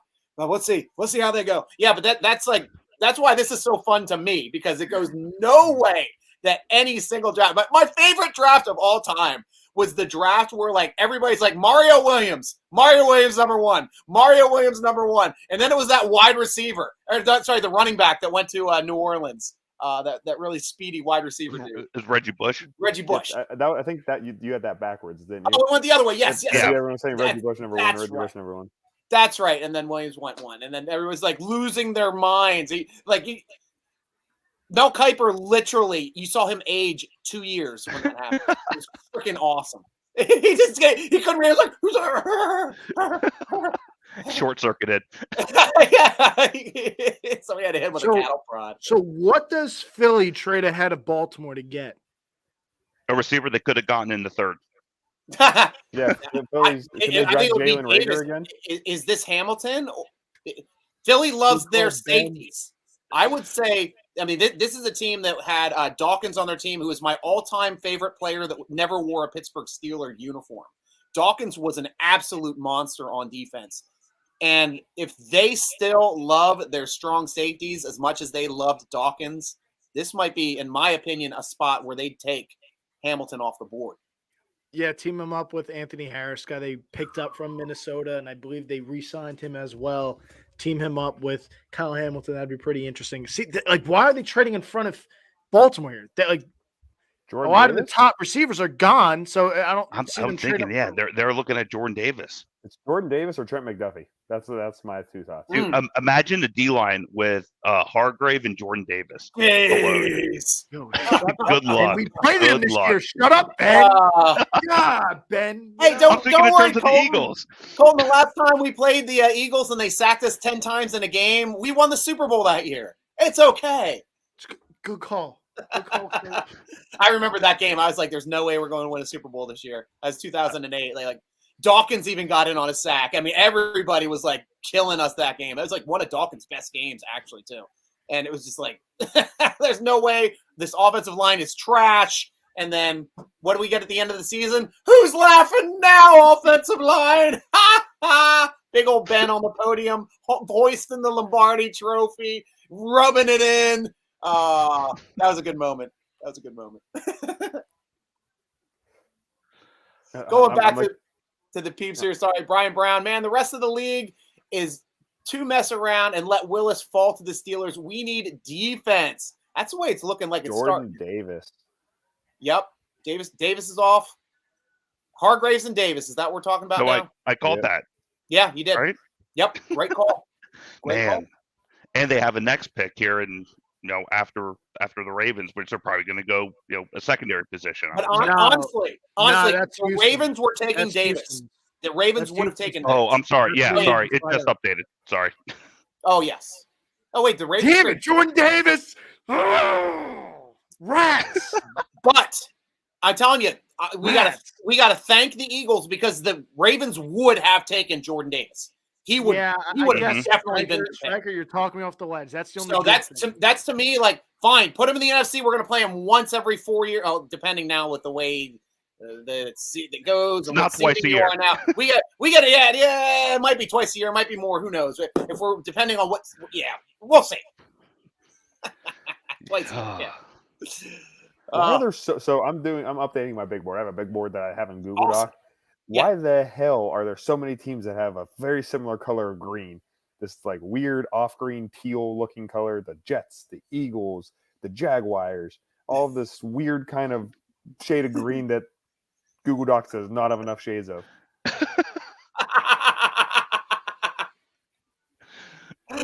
Green. Just make them different colors, like pink. Yeah, Jets can be pink. Definitely, they definitely play like a pink team. Jaguars. Let's go with. What's that? Like a mustard yellow, like their old Color Rush uniforms. The old Color Rush uniforms that they never had. that was like this color, right? But it was like they were wearing a onesie. of this color on the field. When I turned it it was like a Thursday night, and I turned the game on. I'm like, oh, I can't watch this. And Yeah, look like Dijon mustard. yeah, and I'm colorblind, and it still hurt me. It's like I can't unsee that. Some things you can't unsee. Okay, this is good one. Thor's in Black. As crazy as this draft has been, don't be surprised if the Steelers draft a punter or kicker. Yeah, that is funny. I do appreciate that. At least we're past that point where kickers are going in the first round. I think Janikowski was the last one and probably the last ever kicker that will be drafted in the first round. But the Raiders, you never know what those Raiders are going to do. Well, they don't have a first-round pick, so I guess as of now, unless they trade. But yeah. Puma saying I think we're going to get a quarterback or a cornerback or a safety now. Yeah, it's looking that way now. Now I'm hoping at this point now that they do not go Hamilton. I'm hoping that they do not go Hamilton. I don't think they will. I think the who the hell just traded back? The Houston Texans trade back, and I think they'll snag them. Okay. I don't know who the Ravens go now. I mean, I think corner's really the only look unless they want to draft Davis's teammate in Devontae Wyatt. Wide receiver? No. Oh, yeah. Wide receiver. I would love if their first year, like with a new drafting team and everything with Newsom gone, and they start screwing up like the Browns. So go wide receiver. That'd be hilarious. I'd love that. Or do they? I mean, they also need help on the O line, right? Yes. Oh yeah. So, but I'm trying to think of who else. Jermaine Johnson, maybe. It could be Penning. It could be Penning. Penning. Yep. The Jermaine Johnson to Ed Rusher, maybe. That's right. He's still available. Oh, yeah, I'm God, surprised I would hate that. I have him 9th overall on my board, and he's still there. Steeler Scotty, it's bizarro draft when the Bengals don't draft in the top 10. Very good point. Rick Giddings, this is the point. Hamilton's still there. Move up and let's move up. It's just stuff we've been talking about on the podcast and the vidcast, guys. I hear you. Emil, I think we're going to have a good year. Well, we haven't gotten our draft pick yet, so let's even get more excited once that happens. Optimism. No matter what, we're going to have a good year. I love it. Yeah. So Robert, again, obviously being Colbert's last year, he's great at drafting wide receivers. So don't waste a pick in the first or second round. He'll get him a couple good wide receivers lower. One of them might just drop the fastest guy. Don't just draft the fastest guy like Al Davis. So we definitely hear that, man. And this seemed like the only metric that Al Davis ever cared about was 40 speed. Like the guy that we had on our team that was a first round draft pick from them. Mike Mitchell. No, the 3-name guy. That's Darius Hayward back. DHB. Yep. Yeah, Mike he was drafted in top 15 because of his 40 time. And everybody's like, what? Who drafts this guy in the first round, let alone the first 5 rounds? Because he's very raw, but he was very fast. Hello, this is the Bengals fan now. Heard us talking about the Bengals, and she's here. This is Lexi. I gotta tell you, I'm very upset, boys, with this Jordan Davis pick. I gotta tell you. Oh, you still? Well, I'm just. You would have been more upset if it was pick 14 to the Ravens. I would. It's again, not you're fine. You're totally right. It just sucks because I wanted Jordan Davis. Yes, I was with you. I'm with you. That's who I actually called. I think in the article from that we just did for everybody asking about Steeler Nation. Who did we all pick on that one? I picked Jordan Davis. You picked Jordan Davis as well, Colton. What did you pick, Ben? I was Malik Willis. You were Malik Willis and Matt. That was Matt Corral. Matt Corral, great. So you two are still on the board. We are eliminated. Colton, you and I are now eliminated. And I'm going to, and just before I invite our special guest onto the show here, I just wanted to make sure that Matt and Ben, how are you guys doing on time? I didn't know if any of you guys had other stuff you want to do tonight, or if you want to jump off and come back, whatever you'd like to do. Whatever you need, Stryker. I'm here in my war room. Nice. Yeah. I'm gonna take Ben and Matt. I'm gonna give you guys a break. Thank you very much. We're gonna be coming back to you guys hard. Just keep on there, and I'll keep bringing you up and back. Okay. Cool. So thank you so much, guys, and I'll be talking to you shortly. Thank you, Ben. Thank you, Matt. And now Colton and I are going to be hanging out here with one of my best friends that I got to meet through Steeler Nation, country music star, Steeler Nation fanatic, Justin Fabus. Justin, how are you doing, my friend? Oh, I think it's your sound. Is your sound on? Got to check your sound. Your mic is. Oh, can you hear me? Yes, we got you. It's good to see you guys. Thanks for having me. Oh, what is up, man? Anytime, man. What's going on in your life right now? How's the have you been on tour lately? Have you had any big shows coming up lately? Yeah, I just got done doing a show with Trace Adkins and jumped on his tour and just did a show in Ohio. And when I announced that I was originally from Pittsburgh, I got a lot of boos. And there was also a lot of Pittsburgh people there. So I got a lot of, it's funny, like afterwards, I tried to do meet and greets and stuff. And I'm, like meeting people and they're like, hey, you're awesome. You did a great job, but go Browns. And that's like, okay. You know what I mean? Like, right. Yeah, it comes with it. So it comes with the territory. But so I'm going to do a couple more dates with him. And nice. So things have been so far so good. So great. And Steeler Nation, now's your chance. If you have a question for Justin Fabus, you put it in the chat box. You have your chance to talk to him directly. And Justin, I want to know specifically, who did you want the most today at pick number 20, and who do you think the Steelers are actually going to be getting? My guess is Kenny Pickett. I know that might be not like a popular opinion. But the way that things are falling, I think we're going to go with the quarterback. I would be surprised if they didn't. So I know that we obviously need some defensive tools. So, maybe another wide receiver, but we'll see. Who knows? This draft is so crazy. I mean, everybody with the trading and everything like that. I mean, who knows? So it's exciting though. I will say this. I think this year's draft has been very exciting so far.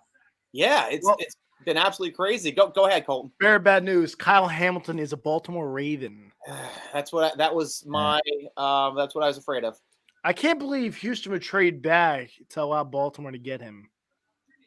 Well, to tell you the truth, though, I still think they would have taken Davis over Hamilton. I really do. I think that he was a higher need for Pittsburgh or for Ravens to play against the teams that are now a little bit more running driven within our own division, like Cleveland and ourselves, which we're strictly going to a rushing attack and Najee Harris offense this upcoming season.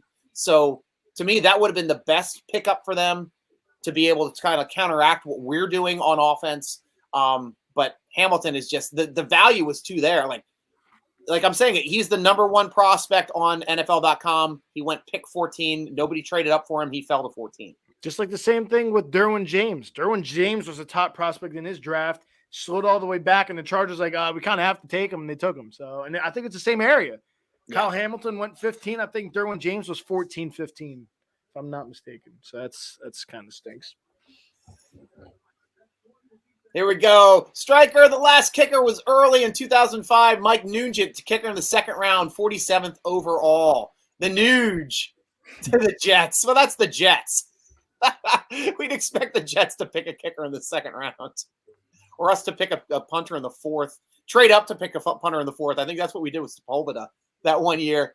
But everybody's like, look at him tackle. He had that one tackle where he slobber knocked the one guy and knocked the ball out. Here's a good question for both of you. Which coverage are you watching? I know there's three, the NFL Network, ESPN, and I think ABC has it. Yeah. Where are you guys watching? I know that's kind of like a big question that I've been seeing a lot. Like, which coverage are you choosing? Well, hopefully people are choosing the Steeler Nation draft, Steeler Nation draft show right here. Yeah. I don't have any TV on at all. I told people earlier, both of my TVs are out of my house on video game events tonight. So we had a double book up. So I'm like, I am just strictly on NFL.com watching the ticker come through. No, nice. Me, I am on ESPN, and my speedier thing was Matt. Matt was out here busting these picks out before they even got announced. Right. So that was my guy. So that and Steeler Nation. I heard Warren Dickerson's real good at that. I heard he has the inside knowledge. He tweets about a couple minutes before the pick too. So who is that? Doran Dickerson. Oh, really? Yeah, supposedly he's got the inside scoop. So Yeah, my TV's delayed. They're now showing Kyle Hamilton on the phone with Baltimore up. So that is that doesn't feel great. That's not the best feeling right now with their safeties now. Kyle Hamilton's a really good football player, man. Gosh darn it. Nice. Miles is saying he always smiles when Justin likes my tweets.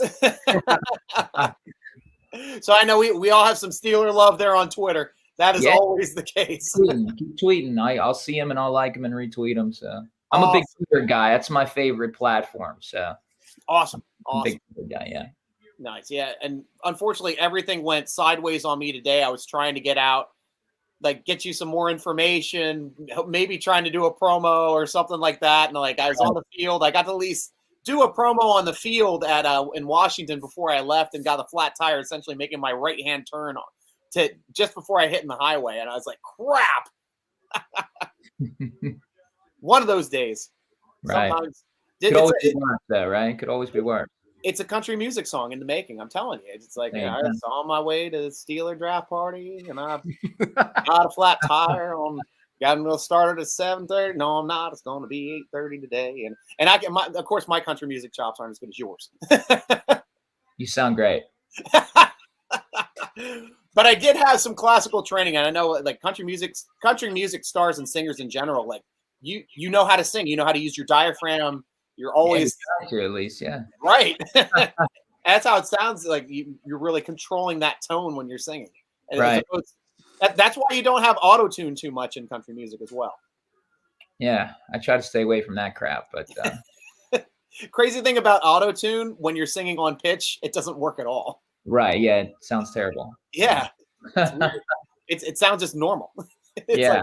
You have to intentionally sing off key to get it to do cool stuff. Right. I know Justin, you want. What do you watch? Justin, what do you watch? You never answer. What do you watch? Yeah. I am, of course, watching the Steeler Nation, but I'm also watching ESPN. So yeah, that's what I'm watching. I get to stay old school. ESPN. Kuiper's the man. So every year you kind of look at what his hair is doing. It's always different. And Miles, with another question for you here, Justin. What made you decide that you wanted to be a country music singer? That's a good question. I grew up on all types of music. I'm a big fan of all different genres, but I just gravitated more towards country when it came to the songwriting. I get the dumb question a lot of how are you a country singer? You're from Pittsburgh. You're from the city. Right. Stupid crap. But to be honest with you, it doesn't get more blue collar than country music, and it doesn't get more blue collar than the city of Pittsburgh. So I write blue collar songs for blue collar people. So that's kind of why I fell in love with country music. So right. I'm never going to write songs about being on a farm or driving a tractor. Nothing wrong with that. Yeah. I just didn't, I was too busy walking the streets of Dormont and, downtown Pittsburgh. Unfortunately, there aren't farms or tractors around there. So, I think it would be a little bit, people would know, they'd smell bullshit if I started singing those kind of songs. So right. So that's why you sing from the heart, and that's the best part about country music. It's you can be from anywhere. You can be from other countries. There's people from other countries that are doing country music and doing it really well. Yeah, the word genre, it's pretty lofty these days. So yeah. Michael Dermott's watching ESPN. What do you have to say there, Colton? Jermaine Johnson is the Texans' pick, the rusher from Florida State, and also Baltimore has traded Hollywood Brown to the Arizona Cardinals. For what? A box of Skittles? He's not good, so I'm seeing what happens here. A first-round draft pick, Antonio Brown's cousin, going to Pittsburgh West in the Cardinals, and Kyler Murray getting to throw to that kid. Hollywood Brown. Man, those Baltimore, even when Baltimore, that's probably their best drafted wide receiver in a while. And they still get rid of him. It's something that I didn't even hear the writing on the wall. I live in the Baltimore area. I didn't hear anything on Baltimore local news radio at all stating that there was even an issue with Hollywood Brown or that they were even looking to deal with him. Or none of the fans ever said there was a problem with it. So this comes as an actual surprise to see this kind of deal happening on draft day.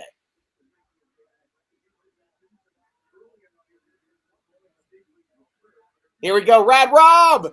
Hey, all. To it was second rounder, so Steelers probably view defensive end as a day 2 pick. They got another first-round draft pick for Hollywood. Dude, how does that even happen? Are you kidding me? They traded Hollywood Brown and pick number 100 to Arizona for pick number 23. Dude, he's not worth a first-round pick. Wow. Dude, what is going on? That is nonsense. Oh, my goodness gracious. Wow. That's nonsense right there. So defensive end in the first is more important than wide receiver, quarterback, unless it's Kenny Pickett. There's another guy wanting Kenny Pickett along with you here, Justin. That's Rad Rob. I feel like we're going to get him. We'll see. Even though I think Trubisky is a great pickup, I think he's going to do great things. I think my dog could play better quarterback than Mason Rudolph. But, hey, that might just be my opinion. Yeah. But we'll see. And Rad Rob's saying thinnest depth is at running back, left tackle, defensive line, and wide receiver. That would be the slot wide receiver, honestly. Yeah, I can agree with that. Your thoughts? I was just going through Twitter real quick. I haven't been on it since the draft. Gary Dulac tweeted out 2 hours ago, name to keep in mind for Pittsburgh at 20 is the kid from Utah, the middle linebacker. I just forgot his name all of a sudden. I'm an idiot. Hold on. Let me get his name again. I don't know why I'm blanking on it.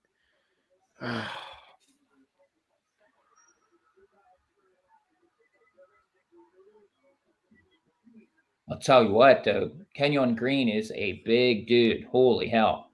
Devin Lloyd. That's the name I'm looking for. What are your thoughts on that? What are your thoughts on middle linebacker for the Steelers at 20? I said it would be an option. Right. You got Nakobe Dean or Devin Lloyd there out of Utah, and then Nakobe Dean out of Georgia. Your thoughts with that? Because, again, you have Devin Bush and Miles Jack. What are your thoughts on that, both of you? Because that's kind of another idea that could happen. Go with you first, Justin. I don't think it's a bad idea.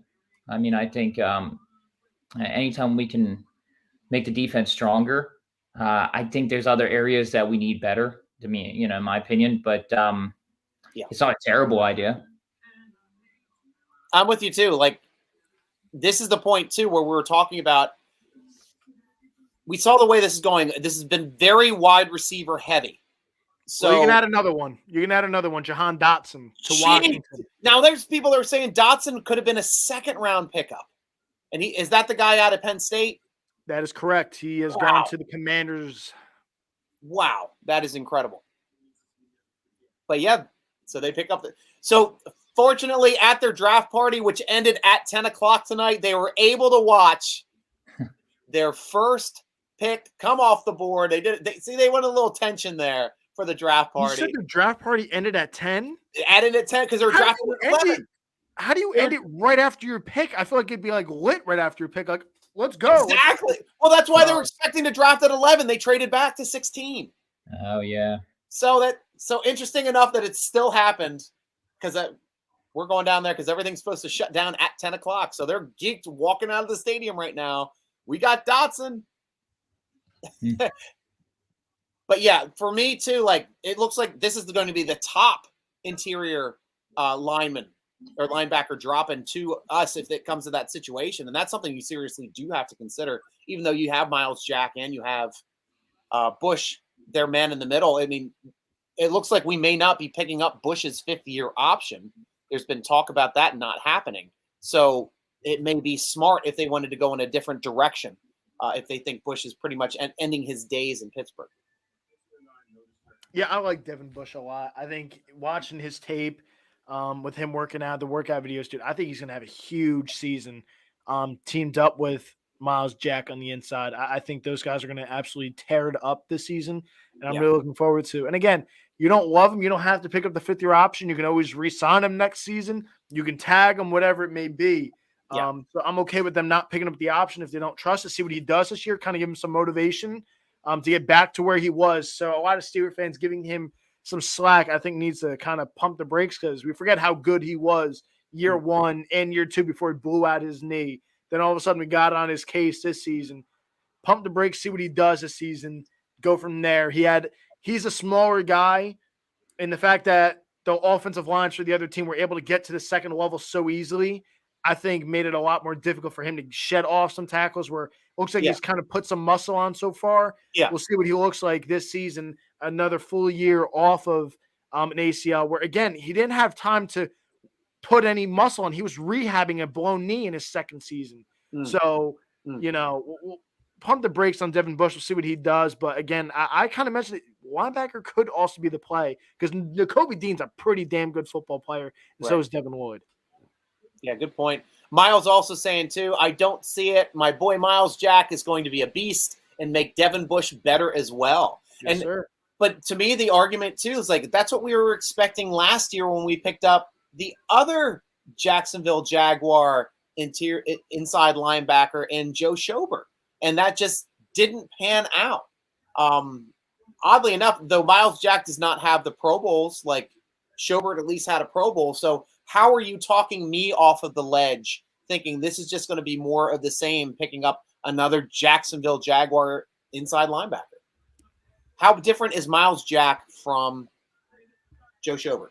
He's faster. He's more explosive, can cover tight ends better than Joe could. So that's kind of where I'm at on it. Yeah. I think he's a pretty damn good football player. So I'm excited to see him. I know a lot of Steeler Nation was really pumped to see him. Nice. And do you have any pets too, Justin? I've got my cat here trying to mess up my microphone since he's a Cincinnati Bengals fan. Yeah, my dog is sleeping right next to me. She's a French bulldog, so she likes to sleep a lot. Oh, you got a bougie? I do, yeah. She wears a diaper too. She wears a diaper. She's incontinent. She wears a diaper. So. I'm not rocking and rolling. I'm putting on diapers and wiping ass. So. Rock and roll. Just like a good fur daddy. Yeah, exactly. So, but nice. I've got to take a phone call here because I've got a business phone call going on. I'm going to let you guys hear. We're going to have Matt in here soon. Oh, that's wild if that's true, Justin. My buddy's telling me A.J. Brown to the Eagles. Real? Dude, no way. Oh, my God, it is. A.J. Brown to the Eagles. Dude, what is going on?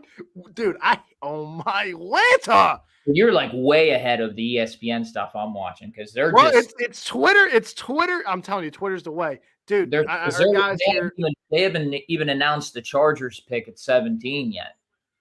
Dude, so what is going on here? See, I'm not even out here looking. I don't even know what the Chargers picked A.J. Brown to the Eagles. Dude, that is wild. So if the Saints don't go with the quarterback, we literally have our choice of anybody. Dude, I don't want a quarterback, Justin. I'm going to be. I'm happy with Trubisky. I'm not going to lie, but I just have a feeling that they're going to go with one. I really do. But I'd be happy if we didn't. That's where I'm at, man. Like all these teams that need quarterbacks, they're not taking them. What is that telling you? They want next year's class. This class isn't that good. Again, if you were to trade back up in the first round, like. You draft someone at 20, whether that is Trent McDuffie, because it's kind of looking – the Chargers, no way the Chargers take a corner here. They signed J.C. Jackson. They picked up Asante Samuel Jr. I still believe they have Chris Harris. There's no shot the Chargers – the pick's coming in here now for the Chargers. There's no shot they go corner here. So then you have Philadelphia at 18. I don't know if Philly traded that pick with the Titans. I don't know. I haven't really checked on that. It just announced that was the trade with A.J. Brown. So I don't know if that was – what they got. Zion Johnson. There was no way they were going secondary. So Trent McDuffie might be the play for Pittsburgh. He's kind of falling that way. Could be the play. I would love Trent McDuffie out of Washington. I do not want a quarterback, man. I love Malik Willis. He's my favorite out of all the quarterbacks. I'm not. If the Steelers trade back up like they did with Lamar Jackson, the Ravens, I'd be cool with that. Like if the Steelers trade back up to the back end in the first, whatever, and he's there, cool. I don't want him at 20, and they're going to take him at 20. I'm very, very scared, and they're going to do it. And again, I'm going to fully support the guy. Yeah, this pick is going to the Titans. So I wonder what the Titans do here. They have traded that pick with Philly. So Philly traded a first-round pick. By the way, Stryker, while you stepped away, A.J. Brown was traded from the Tennessee Titans to the Philadelphia Eagles. A.J. Brown? Correct, wide receiver from Titans. Wow. So 2 Brown wide receivers have just moved. Look out, Antonio. You're going somewhere today. Oh, you're a free agent, so you can go wherever you want. Dave's saying Pickett, not well. Dude, I'd be more upset if it was Kenny Pickett. Telling you, more upset if it's Kenny Pickett. I think we're going to go with Pickett. I really do. I think so you'd prefer Kenny Pickett over Malik Willis? It's a wash for me. I just think they're going to go with Pickett. I just what I've heard and what I'm feeling. But I think if we get either one, I think they're both great. They could be great quarterbacks. But like I said, if we don't go with a quarterback, I'm happy with Trubisky. I really am. I thought he was. Dude, he's young. Like I said before you jumped on here, and again, appreciate you for jumping in here. Like I said, there's no way the Steelers have been passing the baton all these years with Ben. How many times have we heard from the media and the talking heads, when are the Steelers ever going to replace Ben? Why all of a sudden, because Ben retires, we have to address it now? No thanks. It's not a good class. And again, no shots at Kenny Pickett. I know he's a local guy there in Pittsburgh. I'm not from Pittsburgh. I'm from Jersey, where he's from. Sure. And I'm not interested, man. I look at the AFC. You have Deshaun Watson now in Cleveland, who's got a better roster than he was in Houston. Justin Herbert and the Chargers look freaking locked and loaded for the next 6-7 years till his contract, when he gets paid, hits. Mahomes, Josh Allen, Joe Burrow in the division, Lamar Jackson, Russell Wilson, Derek Carr. The AFC's loaded with really good quarterbacks. I'm not saying good quarterbacks. Elite, the top tier quarterbacks in the AFC alone. The Steelers need special. If the Steelers were in the NFC, I'd be cool with Kenny Pickett. He's I wouldn't say game manager, but he's not going to make mistakes. He's pro ready. I'm cool with that. But the Steelers are in an absolutely loaded AFC, and the problem is these quarterbacks are young. They're not old. This isn't Brady, Ben, Manning, and Rivers on their way out the door. These guys are all young and going to be here for the next 8+ years. The Steelers need special, and the only guy I see possibly being special, and that's not right out of the gate, it's Malik Willis. Malik Willis pops everything. He's got the arm. Right. He's got the legs. Everything's there. He's got a monster. He's got a monster arm. I mean, he really does. Yeah. So the Titans are on the clock. They already picked, though, right? Yeah, the pick's in. It's what do we have here? I'm not sure what they picked. They didn't announce it yet, but you saw it on your end, right? Yes, yeah, they're up. This is that trade. This is the AJ Brown. This was supposed to be the Eagles. It's now the Titans because AJ Brown was traded for a first-round pick with Philly. Okay, and they didn't announce it yet.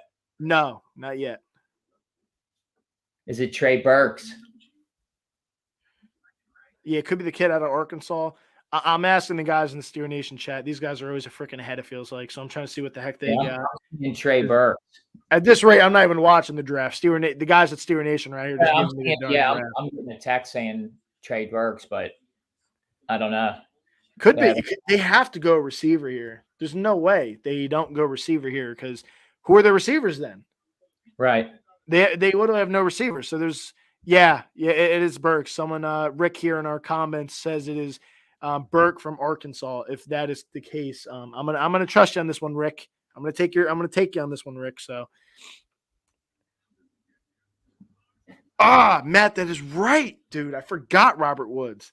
That's a good call. They still need another receiver, though, Matt. They still do need another receiver. That is a good call. And it looks like they do go another receiver. It is Burke. Treyon Burke from Arkansas looks to be the pick here for the Titans. So then you have New Orleans, then the Steelers. Yeah. McDuffie, dude. McDuffie, he's there. You think the Saints will take a quarterback? They're another team. Dude, imagine them, Pittsburgh sitting there like the Steelers. Again, the Steelers might be thinking the opposite of what I'm thinking. They've kind of shown they've been in love with Malik Willis. The Titans right underneath, or the Saints right underneath their nose at 19. Thank you, Kenny Pick or Malik Willis. That'd be wild. That'd be a crazy turn of events. Right. So the Eagles get Brown. The Titans get what? 2 draft picks? Is that what it was? For that trade? Yeah, it's 18 and a 3rd round pick. It's the pick that they just made. And what's it called? Wow.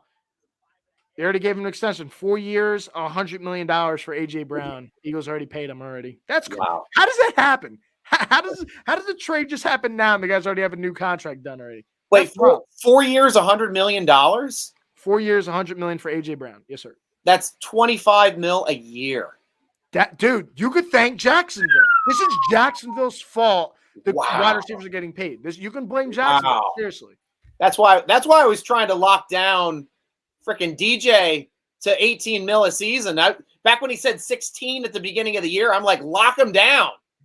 Now he said 8, and then he said 18 more recently. Now he's going to be like 22. It just keeps going up. My gosh. See, that makes it tough. I would easily have given him safety? 18.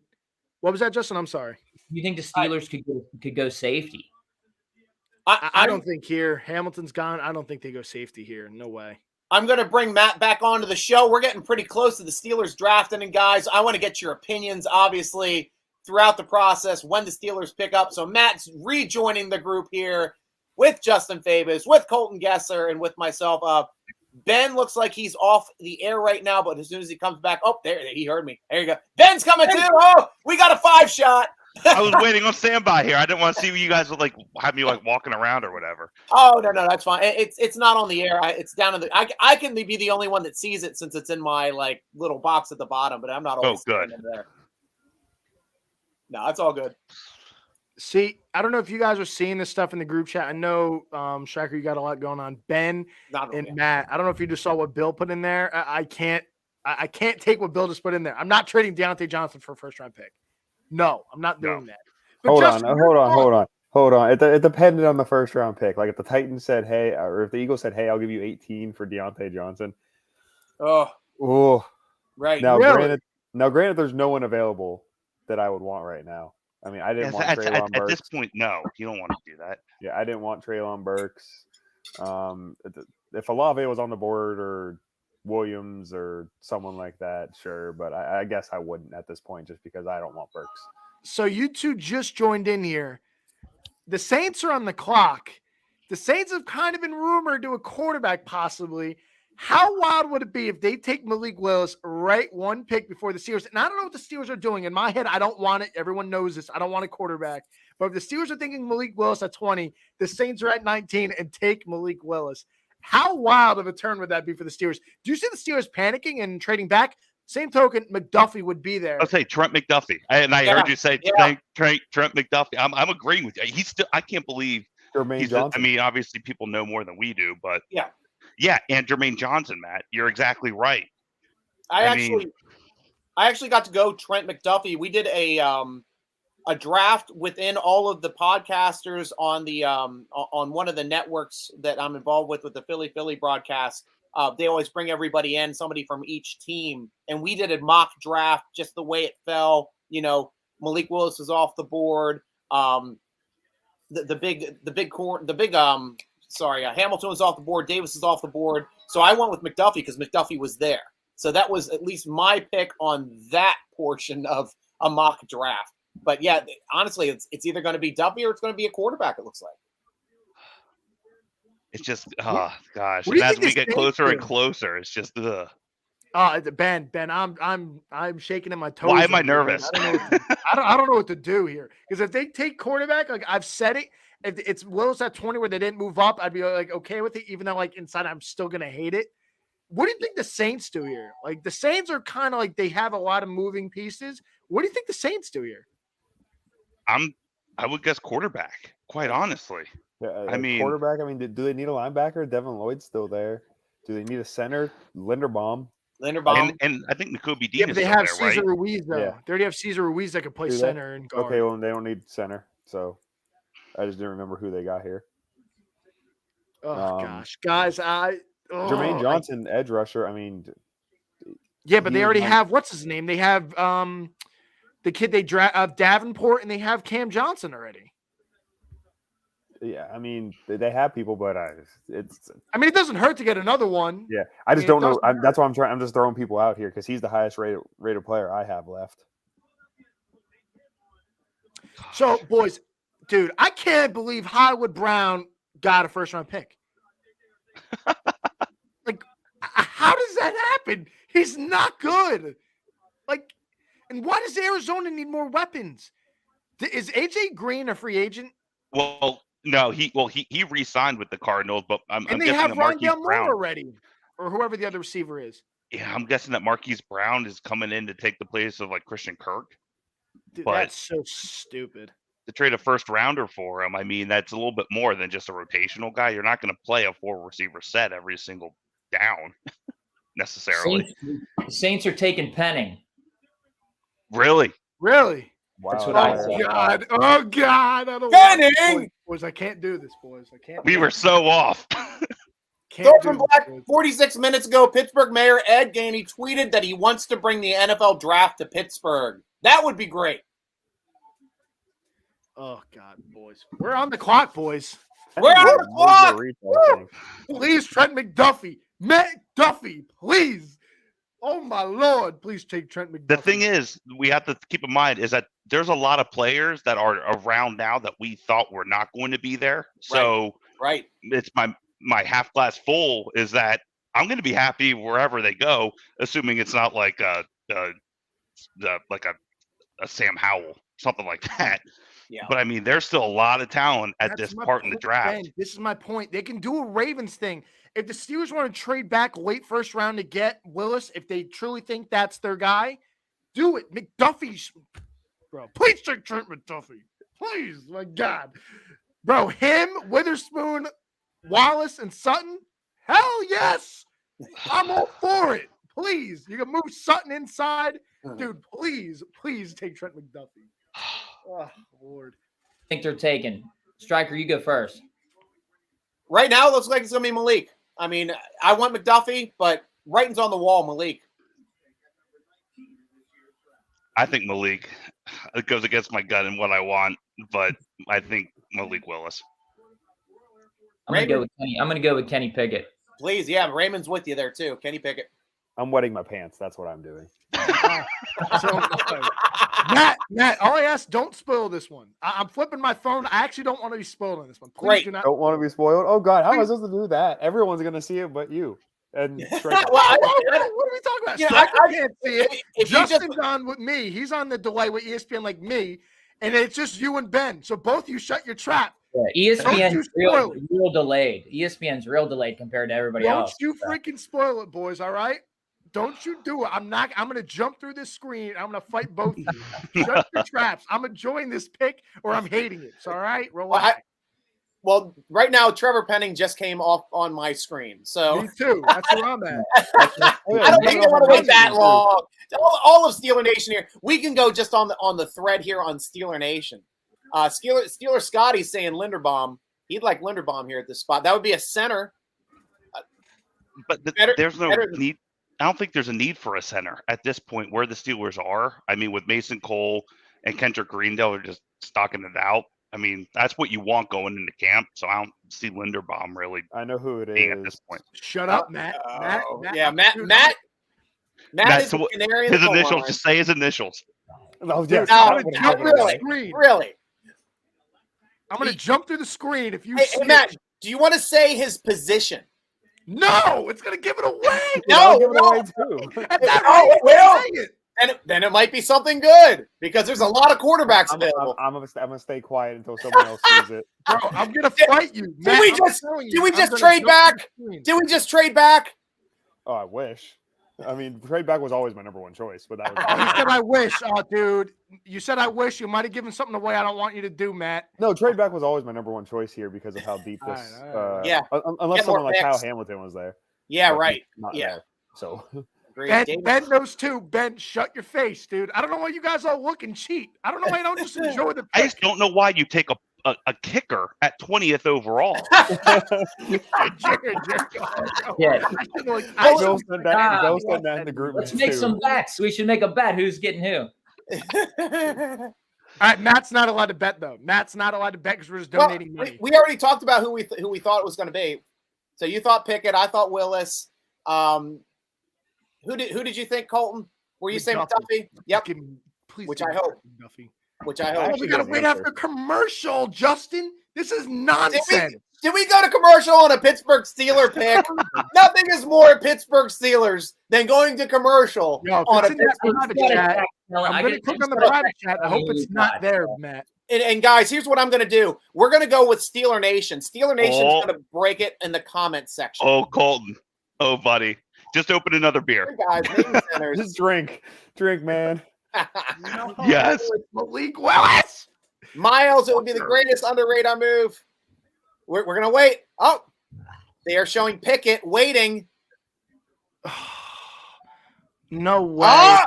Pickett, Justin! Justin! Bro. What I tell you, the dog is excited. There you go, Justin. Is it actually Pickett? That's what they're saying on the Steeler Nation threads, on YouTube, on Facebook, on Twitter. Well, Twitter's not What working. is wrong with the Steelers, bro? Kenny Heisman, baby. Let's go. He's not the guy. Oh, let's go. Bring it back to Heinz Field. So finally, we may have just had a draft where the Steelers finally did not pass on the Miami Dolphins quarterback in the first round. Kenny Pickett looks like he might be the newest member of the Pittsburgh Steelers. I love it. Crazy. So as soon as we get verification, as soon as it's on all the boards, does everybody have a drink of choice, whether it's alcoholic, non-alcoholic? Yeah, I'm drinking bleach. Bleach is funny. Bro, Hold on. Dude, what is wrong with the Steelers, bro? He's not the guy. I can't wait to remind Steeler Nation in freaking 2 years, this guy's not touching the freaking field. Bro, oh my God, he's not that good. He's not that good. Oh my, I'm going to be pissed. I might have to step away. You are pissed. You're not going to be pissed. This should be good times. I'm going to be fuming. I might have to step with dude. He's not good. He's not going to be special. He's going to be Trubisky. We all say Trubisky's not that. He's Small hands. Oh my God. It's not the size, it's how you use it. What, bro? It's worse than Willis. It's worse. Hey, Justin, high five. High five. my small hands. Right there. High five. High five. We called it all along. Oh. Michael Scott Joyner, we're getting the reactions here. Robert, I'm chugging whiskey. Miles, don't know if I can continue. Oh my. He's not. He's a backup this year. They're definitely not going to start tonight. With us tonight, bro. He's not starting, bro. He's not starting any time. He's not. He's not that good. I can't wait to remind everyone this kid is not that good. Well, holy crap, I'm actually pissed. I'm actually very pissed. Can't wear number 8. I'm very pissed. Dude, this is stupid. Tell Tommy Maddox he can't wear number 8 anymore. Oh, there we go. Didn't they retire number 8 after Tommy Maddox? I would hope so. Right? Oh, that would be a good point. 8, because he wore 8 for Pitt, right? So now you can wear. I'm assuming he would keep it. Yeah. Yeah, 8 on the Steelers. Oh gosh, what a great story for the kid. Goes to school in Pittsburgh, dukes it out, leads into their first 12-win season in how long? Right. You know, the ACC championship comes back, and he's going to duke it out for the starting spot. Oh, love it. I love it, Colton. Colton, come off the ledge, buddy. Just give me time. I did it. I did it with Mitch. Come on. The tweet is going on. The tweet is happening. I'm not happy. Miles, it could have been Skye Moore. I would have taken him over Kenny. See, Skye was a guy I was hoping to get in the second round. He'll be there tomorrow. Whether he's going early or before us, yeah. Yeah, Steelers usually draft a receiver in the second anyway. Right now. Right. That's the value. But, yeah, with that big run on receivers, there's no way we are going receiver with the first pick. All right, guys, I'm going to take everybody's personal takes and spotlight you for your thoughts. Is this finally official yet? It's not on my board yet. They're announcing it like right now. It's on my TV, and I want to throw something at the TV. I'm actually fuming, dude. If it was Willis, I would have been slightly pissed. I'm extremely pissed. I'm not happy whatsoever. Matt has a look of disappointment on his face. I feel like me and Matt are kind of similar on this. Matt, tell me I'm wrong. Am I the only guy who's like actually pissed inside, or like you seem disappointed? I was mad. Now I'm disappointed. No. It's gonna be a long weekend, pick, dude. It's gonna be a long weekend. That's all. He would have been there day 2. I had him as the 45th ranked prospect on my board. Let's put it that way. Oh my God. The 4th ranked quarterback. I'm fuming. I'm going to just keep running the Steeler Nation comments coming in, guys. We're here. This is your show. Of course, Robert's more pro. Kenny Pickett than a lot of people are. First quarterback off the board. Honestly, though, guys, and I want to state this, we were talking about this draft before the combine, before any of this stuff, like before we even really got into the quarterbacks. There was a consensus that Kenny Pickett was the number one quarterback in this draft at one point this year. Now, at this point, somebody's got their TV up a little loud. If you can either like mute yourself or turn the TV down a bit, that would be good. But that is the most interesting aspect to me. The Steelers obviously had him rated extremely high on their charts. They got their pick of the litter here. They interviewed all 5 quarterbacks. They had all 5 quarterbacks into the facility. And they went with the one that shares the locker room in their stadium. That is an amazing aspect to me. And something that at least should be noted when they're talking about Kenny Pickett staying in Pittsburgh to be a professional after being. Wow, I'm glad Steelers had the love pick. I'm glad we had the heartwarming pick. I'm so glad the Steelers picked with their heart, not with their mind. I'm very glad. I can't wait to remind everyone. Who said anything about heart? I wasn't saying anything about heart. This is a hard pick. This is he's a Pittsburgh guy. Let's keep him in Pittsburgh. Awful pick. Dude, I'm fuming. I am pissed. Well, I'm sorry to hear. So I am going to congratulate him to the team. It just gets worse. If you want to take a break here for a second, I completely understand, Colton. No, I'm good, Coach. Why does it get worse, Matt? What do you got for me? Patriots select McDuffie. Awesome. So they go from J.C. Jackson to Trent McDuffie. God, I love Pittsburgh. Woo! I can't wait to remind Steeler fans of this nonsense in 2 years when this guy has not touched the football field because he's not that good. Just like Jordan Love, not touching the field, dude. Please, someone else could talk because I'm going to just keep going. All right, we are going to have someone else talk because I'm going to have someone else from Steeler Nation onto the show here. Suhaib, thank you very much. Oh, you're very loud. You've got something really loud going on right there to turn down in the background or whatever's going on, and I'll have you right back on because that completely blew out our speakers. So are you ready? You give me a thumbs up when you're ready. Great, we got it. Suhaib back here and there. That's much better, Suhaib. How are you doing? All right. I'm doing good. How are you guys doing? Doing good. I'm going to edit your mic settings here while we're talking. You're just a bit hot, but I can adjust it on our end. What are your thoughts on the Kenny Pickett pickup? He was my guy heading into the draft. I'm fine with it. I kind of agree with Colton. They had other positions of needs, but, getting their future quarterback in the draft, I'm not complaining. Oh, their future backup. No, man. I think he can be a really solid start in the NFL. So I'll gladly bite the bullet. I'll gladly bite the bullet in a few years, but there's no way. So did you punch the wall yet, Colton? As you said you would if they went QB? I've come pretty darn close. So I'm delayed here. The guys kind of spoiled it for me because it wasn't Willis. They're like, you're just gonna might as well start drinking even more. Yeah. All right, we're gonna mute Colton here for a little bit, and we're gonna talk about Kenny Pickett. I know how you feel, Colton. Everyone knows how you feel. I want to go to Justin Fabus. Justin, you won the draft today. You are always team Kenny Pickett. So I want to talk to you personally. How do you feel about this pickup? I mean, don't let Colton drag you down. How excited are you about getting your guy and having Kenny Pickett staying here in Pittsburgh? I'm excited about it. I think it's a great pick. I know Colton's upset about it, but I will say this. There was a lot of people that said the same thing about, it's a terrible pick when we picked up Ben Roethlisberger. A lot of people said the same damn thing, and he came in and smoked everybody. So I will say that, and the Steelers always go with their heart. I mean, they always pick that way. So I'm not surprised by this pick. I think they're still being haunted by passing on Dan Marino. I think that maybe played into this. I'm happy about the pick. I think Kenny Pickett's going to be a great football player, and I'm excited to see him play.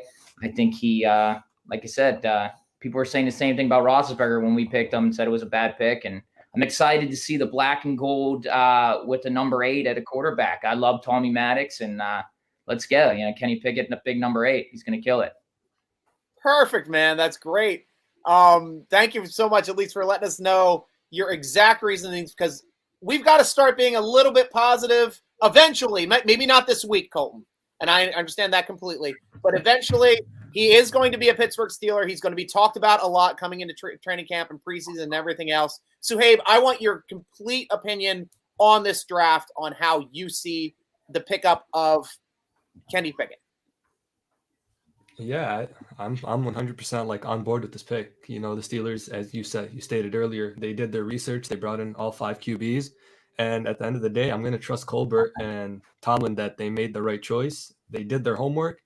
And, you know, Kenny Pickett is their guy. They got a real up-close look. You know, considering he played for Pitt, he was in the same facility, shared the same locker room, as you guys were saying. I really believe that, you know, Kenny Pickett can be that guy. And that apparently the Steelers see the same. And I'm all for Kenny Pickett in Pittsburgh, man. Let's see it. Nice, man. And I want to go to you now next. Ben, it is your turn to be spotlighted. You tell us on your feeling of picking up Kenny Pickett.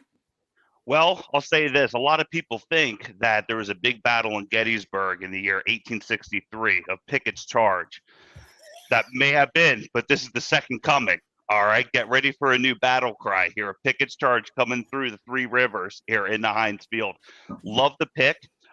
He's in a great spot, being he's not going to be pushed into a starting position early. He has time to be groomed. He is already familiar with the facility, the city, the stadium itself, the fans, everything else, all the intangibles and stuff. And he's already been embedded in the Steelers' DNA in terms of being around Tomlin, Colbert, the entire front office, the Rooneys, for heaven's sake. I mean, he's practiced with the receivers. He's practiced with other guys or with the Steelers. It even comes back to his offensive coordinator at Pitt. I'm blanking on it now. He was Ben's quarterback coach in his first year. So it makes all of the sense. Yeah, you can say it's, you know, speak with the heart, and they draft from the past, so on and so forth. I think it's a good pick. I mean, yeah, I see why Colton's PO'd, because it may be too early, but seeing as where they need a quarterback and where they are in this, he's not going to be available here tomorrow. Book it. Pickett's charge, baby. He's coming for you. Let's go. That is a great take. Great take. And Matt, your turn. I know you're not as happy about this, but we want to hear from all aspects of Steeler Nation to hear. Oh, I hit the wrong button on there. I'm going to spotlight you now and hear what you have to say about Kenny Pickett. Well, I'm going to start with the positives. I mean, he's a quarterback that is probably the most NFL ready out of the bunch, partly because he's going to be a 24-year-old rookie, was in a very NFL-style offense. But that's kind of where the positivity somewhat ends for me. Has his average to slightly above average arm strength, doesn't have a very good deep ball, does not take good care of the football, especially with his fumbles. Incredibly high amount of fumbles throughout college. I don't think it was much small hands. I think it was just poor mechanics. So hopefully he can fix that. I don't know. I'm overall not happy with the pick. I did see something that Colbert or Tomlin, one of them, said that the reason they like Kenny Pickett is because of his day one readiness. So I believe this will probably be a competition to start immediately with Trubisky. I don't think this is going to be Pickett sit for a year behind Trubisky. I think this is going to be a true competition between Trubisky and Pickett. It's just I think this really lacks upside. I compared Pick to Jared Goff in my rankings. He doesn't have a big arm. He's very NFL ready, but lacks upside. Needs the players around him to be great, to be kind of take his game to the next level. That's what happened at Pitt. Ended up playing with great receivers, ended up playing in a wide open offense with a very good offensive line in front of him. Guess what? He finally performed, had 3 or 4 subpar years, very average at best years before that. Another person compared him to Teddy Bridgewater. Similar situation there. So I don't know. I'm going to be positive. I'm going to support him. If he ends up playing great, but I'm not happy with this pick. I would have much rather Willis if they're going to go quarterback, but I would have much rather not quarterback. Nice. Colton, I've had you off of mute for a while. I know you've been able to compose your thoughts. I want to hear your concise thoughts. I'm going to you for your solo on Kenny Pickett. Oh, folks, you do not want this solo. Again, I do not want to be right on this. I want to be wrong. So Ed, go root for the Browns. I'm a freaking diehard Steeler fan, man. I'm very passionate about the damn Steelers. I hope I'm wrong. I really do. But I'm like, Matt, you need special in the AFC, folks. I'm sorry. I don't know if you've watched the offseason. The AFC has gotten a freaking lot better. And the problem is these quarterbacks are all young, and they're going to be here for the next 8 to 10 years. And they're special. We have an MVP in the division. You have Joe Burrow, who just got to the darn Super Bowl and looked pretty darn good at it, and they've addressed the offensive line. I'm not even going to name the rest of the quarterbacks because they're all very, very darn good in this AFC. You need special. I don't think Kenny Pickett's special. I think Kenny Pickett's, again, pro-ready, great, awesome. Why do we need pro-ready? We have Rudolph, and you have Trubisky that can easily compete for the starting job. Why? Now we just have a third person and we want to compete so bad? I'm going to be positive. Like, I hope he works out. Trust me. I don't want him to stink. I don't. As much as like I'm always like, I like being right on things. I hope I'm wrong. I really do. But I feel like we are going to regret this pick. And guess who traded up to get the guy I wanted, Trent McDuffie? Wow, Kansas City slid right up and said, thank you very much. I will take Trent McDuffie. That's a guy I think the Steelers needed in a loaded AFC wide receivers. They needed a legit number one corner. McDuffie was there. The Steelers decided to go Kenny Pickett. Again, the quarterback wasn't needed right now, and they're sliding. Malik Willis, like Matt said, it was the guy I would have been acceptable with and not as pissed.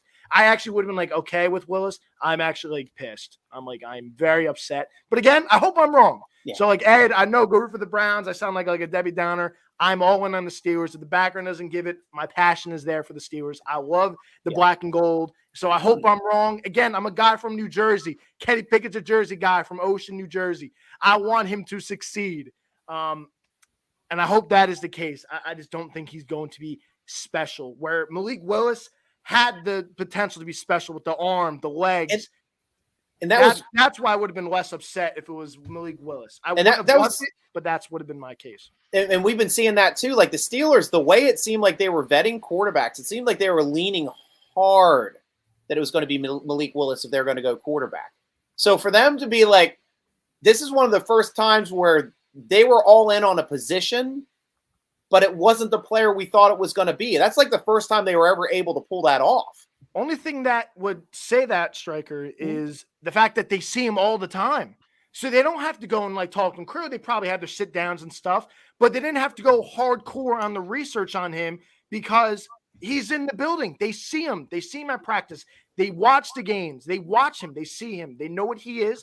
And again, the Steelers might know more than me. I didn't watch much Pitt football. I watched the championship game against Wake Forest. He had a good game, but like I don't see special. And when I look at the AFC, I need special. I need a guy that can put up 30-plus points. He was a Heisman finalist. Oh, my God. Yeah, defensive player was also a Heisman finalist. Don't give me – dude, do not give me that nonsense, Ben. Ben, do not give me that nonsense. He holds Pitt passing records. Right. He over Dan Marino. Wow. Because he played for 5 seasons. Again, a COVID season doesn't count. Again, He played I'll what, see 8 what games? he does. I'm full blown on backing him. Like I hope, like I'm not gonna be all of a sudden just to be right. Screw Kenny Pickett. I hope he stinks. Like I hope the guy does well. I just don't see it, man. I just don't. Well, now it's the time on the show where I am going to welcome the newest member of the Pittsburgh Steelers. I am welcoming the newest member with a beer from Triple Crossing in Richmond, who does some of the greatest IPAs in existence. This is called The Summoning, and the Pittsburgh has just summoned their newest quarterback, Kenny Pickett, from across the locker room to come and stay. You got an IC! Oh, Colton's got an IC. What do you got down there, Ben? I have a little bit better than last year, a vanilla coffee blonde ale from Cabarrus County Brewery. Very nice. Oh, that sounds beautiful. Gorgeous. What do you got there, Matt? It's currently non-alcoholic, but I'm quickly switching to alcohol here in a minute. Damn, right. I'm drinking a Nitro Pepsi, which I've never tried before, and that's the vanilla. Awesome. Yes, the vanilla is better than the regular. I like the vanilla a lot, man. Yeah. That one's banging. Awesome. I love vanilla cola. So I mean, I've never had it before, and I think I need to buy several more. Justin, do you have a drink of choice? Usually whiskey, but I have a show tomorrow, so I got to take it easy. We'll keep you good. Suhaib, you drink? Nah, just water. That is fine. So that water is acceptable. Any alcoholic, non-alcoholic. I'm cracking my beverage of choice. I am cheersing to Steeler Nation and welcoming our newest member to the team, Kenny Pickett. Welcome to the Black and Gold. Please prove Colton wrong. Cheers. Let's go, Kenny. Cheers. When you first started saying it, Stryker, I thought somehow you got Kenny Pickett on here. And I was about to be like, bro, I need to calm it down. I was like, and we're going to Kenny right now. Oh, hey guys, Colton, I know where you live. I'm like, So, Jersey, in the waiting room of our I hope I'm video. wrong. I'm going to punch you with my tiny fists. But I'm excited for it. This is, like I said, Steeler Christmas. It's a new player. I can't be as upset what other people are doing because obviously Colbert, Rooney, Tomlin, they wanted to go quarterback. They were able to get their pick of the litter with their pick, and they got get with their pick. So that was Colbert's last first-round pick. Right? Yep. Unless we trade up. But I don't see anybody worth trading up for now. No. Malik Willis. 2 first-round quarterbacks. I put out Colton an would have article. a conniption. I put out an article saying that they could draft 2 quarterbacks. But my That's great. God. See, whoever just commented on from Facebook, that's why I hope on. That's why I'm hoping where I'm at, man. I hope. That beer is not strong enough on my second double of Redbreast Irish whiskey. That's my boy Coolie Man, Robert C., enjoying a beverage. Cheers to you, Robert. As always, my friend. About to go pour a glass of my Blantons and drinking my sorrows. Fellas, I appreciate you having me. I'm out of here. It's always a pleasure. Awesome. Thank you so much, Justin, for joining us on the show and for spending as much time as you did with your show. Coming up tomorrow, right? And where can people see you? Where are you playing? Yeah, Greensburg, Pennsylvania. I'm opening up for Clay Walker tomorrow night, so I'm looking forward to it. Awesome. Have a great night. I'm looking forward to chatting with you back and forth. I'm going to be tweeting with you when we get some more picks. Sure, for sure. I appreciate you guys. Be safe. Thanks, Justin. Anytime. Good luck, man. Thanks, Talk Justin. to you soon. There it is. Where is that one? I don't know if anyone saw, but I think the Bills traded Yeah, they got a Forward. corner. for Elam, yeah. Elam. Yeah. Wow. All right. I'm really delayed then. Yeah, if I know what it is, you're delayed. Whoa. How I live life. Mhm. I also realized how I said earlier how there's a lot of teams without off green. There's also a lot of blue teams in the NFL. And red. Yes. Right. There's what these people need to change their color scheme. Even like when I did the Saints versus Steelers, because Google Docs doesn't have that many different shades of gold. It made it difficult because I chose the Saints first, and I'm like, oh, that's kind of the one I'll pick for the Steelers. Then I'm like, well, shit, now I got to choose a different one for the Steelers. I'll be back. If you just want to drop me for a second. No problem. No problem. Step outside.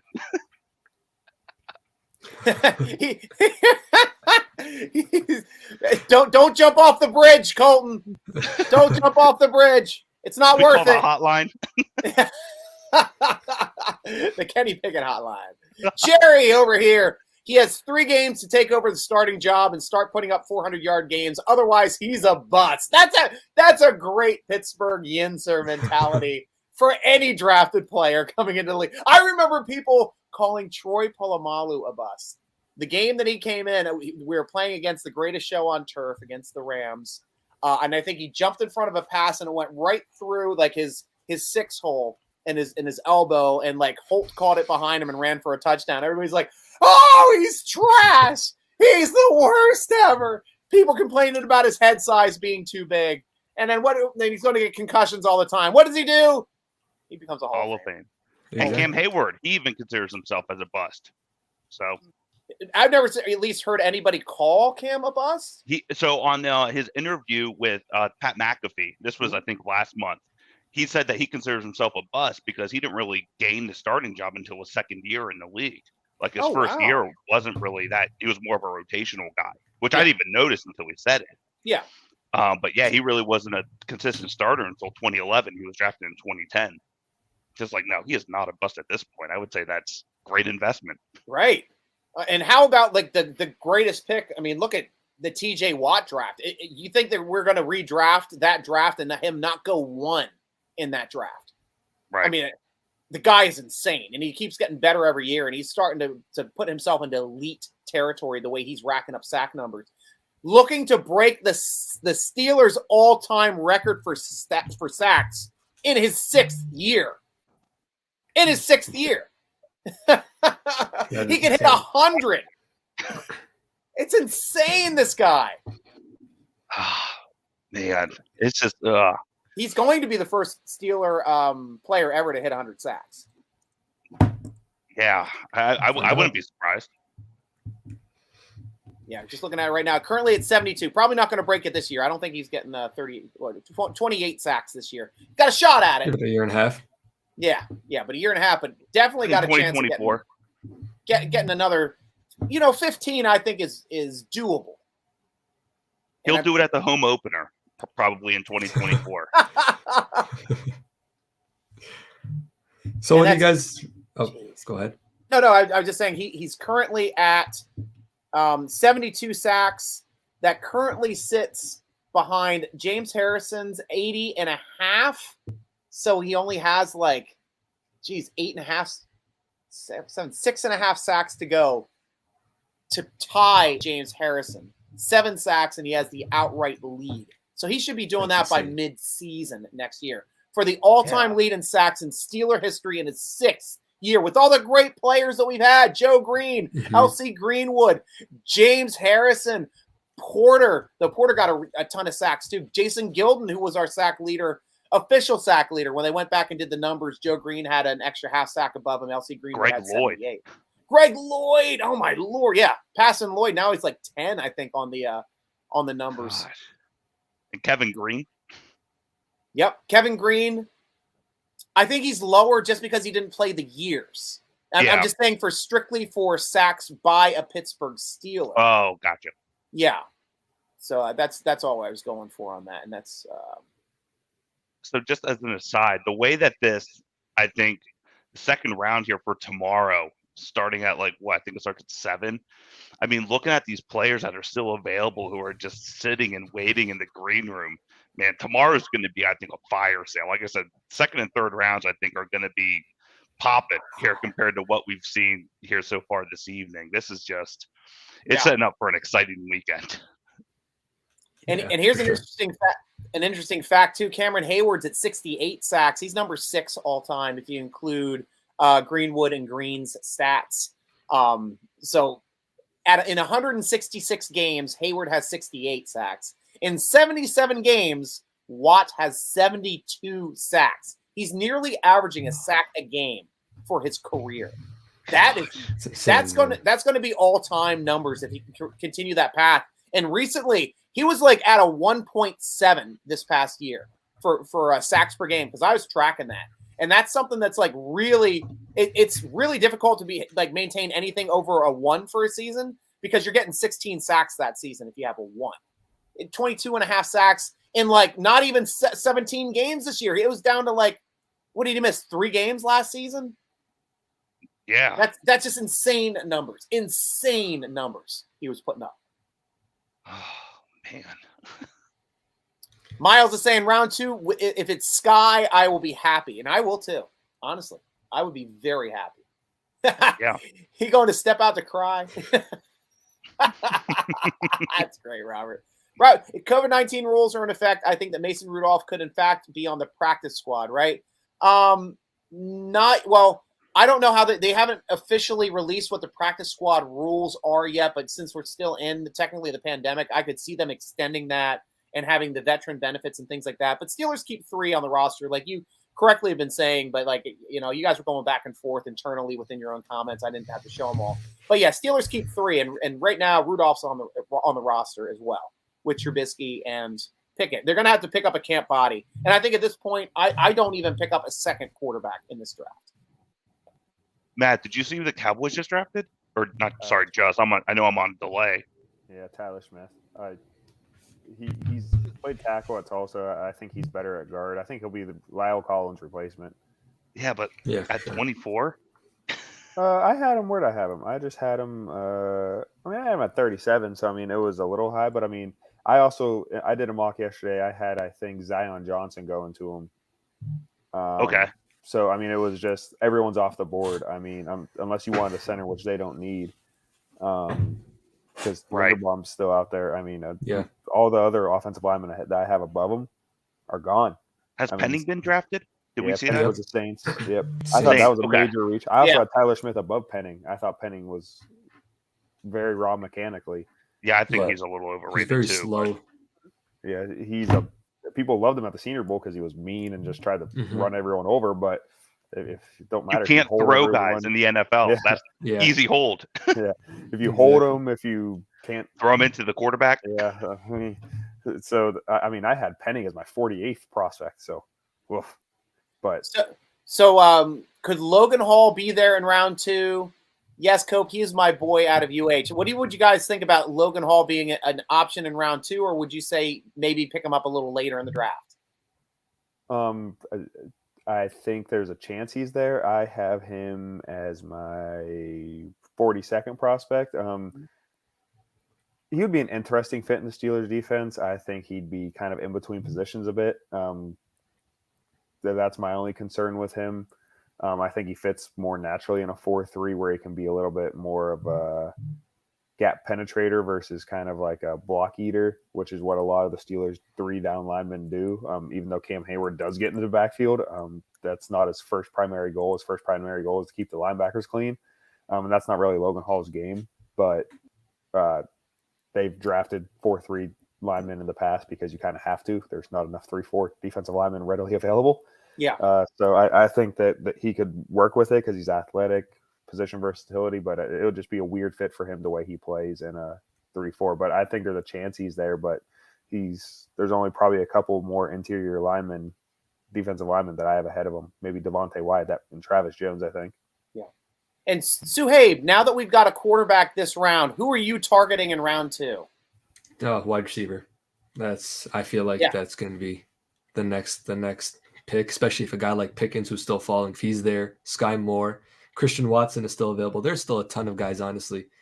Yeah. Corner, I'm not so sure you go second round now, especially with all these guys that are going off the board. So for me, it's just wide receiver. That's honestly the position I think the Steelers need to attack. Great. Ben, your thoughts too? Yeah, I would say corner or wide receiver. Steelers have been notorious for using the second or third round, but mostly the second round as a wide receiver.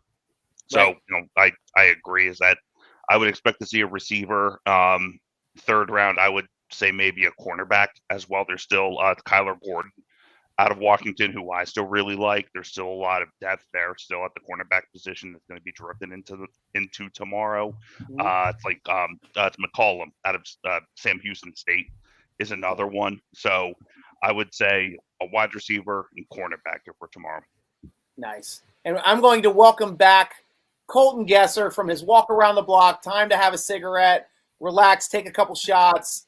Good to have you back on the show, Colton. You know I love you no matter what, man. You know that. He's still on mute. Oh, you're on mute. I'll unmute him. I can't unmute because the guests chose to mute themselves. There we go. We're good boys. We're good. Yay! Welcome back. Yeah, had my Kenny Pickett rant. We're good now. We're all in on the Kenny Pickett train, and we're good now. We're gonna bite our tongue a little bit. But we're right. All right. It's already official. You just got to move with it now, man. Again, like I said, I want the guy to be good. So I'm not gonna be the guy, like just trying to be right. I hope I'm wrong, man. I really do. But we'll see. Everyone's excited. I was just on Twitter when I was just out and away there for a second, and I think all those guys are pumped. TJ Watt, Hayward, all those guys are excited. So good. We'll see what he can do, man. We'll see what Kenny Pickett can do. Seriously, let's see what he can do. But round 2, I'm looking. It has to be wide receiver. Like it has to be now. Yeah. They didn't. They said so. I had a feeling they were going to act this way, and I knew they weren't going to think like I'm thinking. How they need a legit number 1 corner. They have 3 solid number 2s with Sutton, Witherspoon, who could be 1, and Levi Wallace, a free agent from Buffalo. The Steelers, I think, had the idea that they have corner already done. And I've even mentioned Arthur Mollett in the slot and James Pierre as their depth guy. The Steelers already have their corners. I knew they weren't going to think like I did in drafting a corner. Their second round has to be receiver. Like, I don't think it's really a question unless there's someone there that shouldn't be there, whether it's a safety. I mean, they're definitely going receiver. I feel like round 2. Yeah, especially with the free agent still available at corner. Do they bring back Joe Hayden? Do you guys think that's a possibility now? That's With, that's the way a the good draft fell? point. Yeah, our boy I Robert. think he's going to Buffalo, in my opinion. I mean, Now, my boy Robert's been asking about that too, about bringing back Joe Hayden, and we've been talking about that on the vidcast a lot. Made a good point as well, stating that Joe Hayden could probably even come back and play free safety. And my only point is we just don't have a need for free safety on our team. But if he could still play corner, I'm all for having him in the mix with Levi, with Witherspoon, with Sutton. Maybe move Sutton into slot full time. And have maybe Norwood come in situationally as opposed to more relying on Norwood so much this upcoming season. But we don't know how he's doing as well. Maybe he is going to be much improved this year.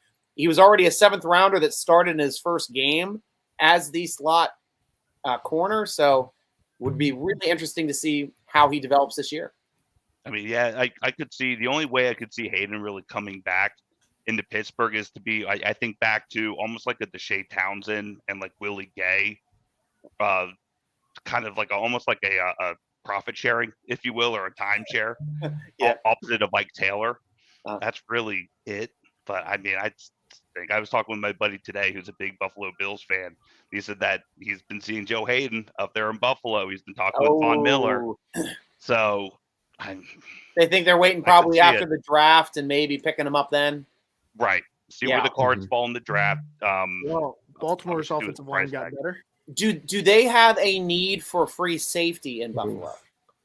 I don't think Baltimore so. I think they have Jordan Poyer. Yeah, Lindenbaum. They got Lindenbaum. But they need cornerback help. If anything, they need quarterback help. And I think they were looking to draft a corner here early on in the draft. That is a big win for the Baltimore Ravens in their first round. 2 home runs with 2 picks. Yeah, absolute shocker. Baltimore having a good draft. Yeah, getting an incredible strong safety. They see for a team that goes out and say they draft. Every team says we're going to get the best player available. Honestly, I can watch Baltimore's draft and kind of predict who they're going to get because it's going to be the best player available, and they definitely did in both of those picks, and they both help them out. Yeah, Hamilton, their first round pick, and then you got Linderbaum, their second first round pick. And plus, these guys can be tied to Baltimore for 5 years with a 5th-year option on each player. Freaking just destroys me. All that for Hollywood Brown. Imagine that. Hollywood Brown turns into Linderbaum. I'd rather have Linderbaum than Hollywood Brown. Absolutely. I think that's much better. Yeah, they made out. They made out. They still don't have a wide receiver, but it's not like they have a quarterback that can throw. So, but they don't have Jordan Davis. Hanging fruit from Stryker. That's why I love them. That's how we beat them. Force them to throw. We're going to keep you in the pocket this game.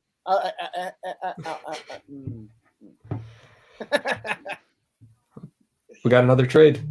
Uh-oh. Jets. Somebody coming into the first round again. The New York Jets. Jets. Yeah, because they were out. But they've already had a first round pick. Who was their first rounder? They've had 2. Yeah, they got 2. Wow, this is their third. Sauce. Wow, they have a good draft. Garrett Wilson, Sauce Gardner. You think they're going quarterback here now? Maybe this might be receiver. Malik. They already got a receiver. No, they're not. Garrett Wilson. They got Wilson already. Okay. They got Wilson and Wilson. That's why I'm thinking this might be Malik Willis. Wilson. No, Wilson, so they have Willis. Zach Wilson from last year. Oh, well, okay. Well, the www.weareawesome.jets. Yeah, you can get Willis, Wilson, and Wilson all just run them all on a field together. And so honestly, I haven't really paid attention to the draft since my freak out. What middle linebackers are off the board? Quay Walker, that's it. And who is someone who I would not have taken as the first line. I wouldn't have taken him as the second linebacker. I can see the Jets getting Dean. This could be one of those fellas right here. Or the guy from Utah. Yeah, that's what I'm saying. This could be Dean, or this could be one of the kid from Devin Lloyd. This could be either one of those right here. Yeah, I could see Devin Lloyd. Devin Lloyd would make a lot of sense. Team him up with C.J. Mosley. That's some pieces to play there for Robert Saleh. Could be a safety too. Assuming Mosley stays healthy. Yeah. Oh, Daxton Hill would be an interesting pick too. Oh. Or Lewis Stein. Blue, Still go back to Lewis Stein. Oh, you know who I'm shocked? You know I'm shocked hasn't been taken. I know he blew out his Achilles. Ojabo, man. Yeah. After he blew out his Achilles, I saw very little chance. That sucks. That's a full year sit out. Yeah. Well, Cam Akers would tell you otherwise. Yeah. Yeah, I remember Cam Akers also came back in the playoffs in the Super Bowl. I don't think we're going to bring a rookie back to play in the playoffs on the Jets. But also, I mean, I had Ojabo as a back half of the first round pick, like pick 16 through 32 anyways. So, I mean, you tear your Achilles and out for year one, which also probably limits you year two because Achilles are no joke. I wouldn't pick that guy in the first round anymore, even though I think he has as much upside as Aiden Hutchinson. Hey, dude, I'm not happy with the Pickett stuff. I'm not going to take the Michigan slander from you, Mr. Buck. I just said Ojabo has as much upside as Hutchinson. I don't know if that was bad. Yeah, come on. I gave him a compliment saying he has as much upside as the second overall pick. Like, so I think Aiden Hutchinson is TJ Watt is what I see. I see Hutchinson being Watt, sir. Watt is a 10 times better athlete than Hutchinson. Robert just chimed in on the trade here between the Jets and the Titans. It looks like the Titans gave up the 26th pick and 101, but to the Jets and the Jets. Sorry, yes, for the 35, 69, 163 to Tennessee for 26 and 101. Okay, that I just have to read it as opposed to trying to format it. See, that's interesting. I thought they would actually get a lot of assets for next year. Because I feel like the Titans could be one of those teams next season with the quarterbacks to reload, see what Tannehill does this year, and then go all in on one of those guys next season. Maybe they do after some of these picks because you got to think next year you get typically a pick ahead, a round ahead. So say they trade a second-round pick for a first-round pick because that's the way it typically works. You typically get a round up. So then you could trade a third for a second. So, I mean, it still could be a potential there because now they have to have so many picks between the second, third, and fourth round now. They feel like they've been adding so many. Right. They got Jermaine Johnson from Florida State. Was that the guy that I was thinking that was perfect? That's a good pick. That's a good pick. Yeah. He was number 9 on my board. Wow. Honestly, could have been a top 10 pick. Yeah, I'm surprised he lasted this long. Yeah. Especially with how Ed Rutgers flew off the board to start. Yep. Right. I mean, the only 3 I had above him went in the top 5. And Ahmed wants to know, who do we think is going to fall to the second round with a clear first round talent? Because now we see that people coming off the board. I tell you the truth, Ahmed, I'd say the quarterbacks. A lot of people were saying, Malik Willis, possible first rounder, Ritter, Coral. Mostly people are saying Howe could be like a tweener between first and second round. So you're going to see a lot of quarterback talent. Looks like dropping here to the second round. N'Kobe Dean's another guy, potentially, depending on what people think. Devin Lloyd. There's so many other guys that are still traded in. Good call, Abe. You see Jacksonville replacing that, though, right now? They just lost Miles Jack. Do you see them picking one of those middle linebackers here? Ooh, that's a really good pick. If that is an excellent. That would work out for them. That would work out for them perfectly for getting rid of 2 of their inside linebackers in 2 years. Lamar Jackson just tweeted WTF. Did he just now see the Hollywood Brown trade? Is he like an hour late? No, he saw his new center. He should be happy. Yeah, I think he just saw the Brown leaving him. He's probably most upset that Hollywood Brown has left him because I'm sure those 2 were close. And like I said, that's a complete surprise. It's like if the players knew about it, we would have known about it in the Baltimore area that there was like problems in the locker room with Antonio Brown's little cousin Hollywood. I think he caught the most passes from. Lamar Jackson. Yeah, I think he caught the most passes from him. He was the number 1 receiver.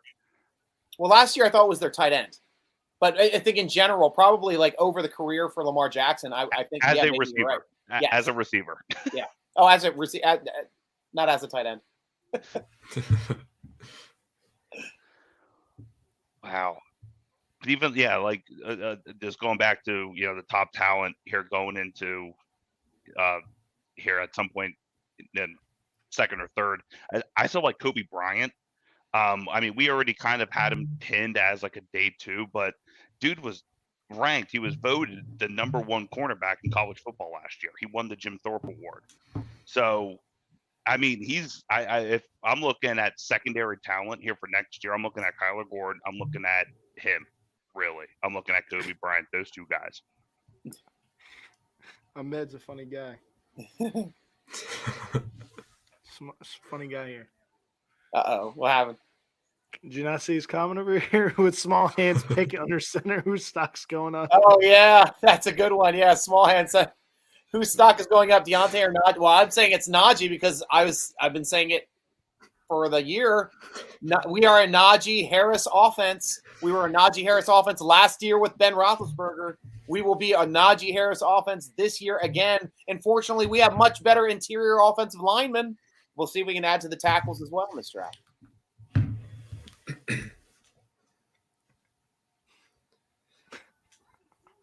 So it's non-Pittsburgh related. Who do you guys think are like the winners of this draft are?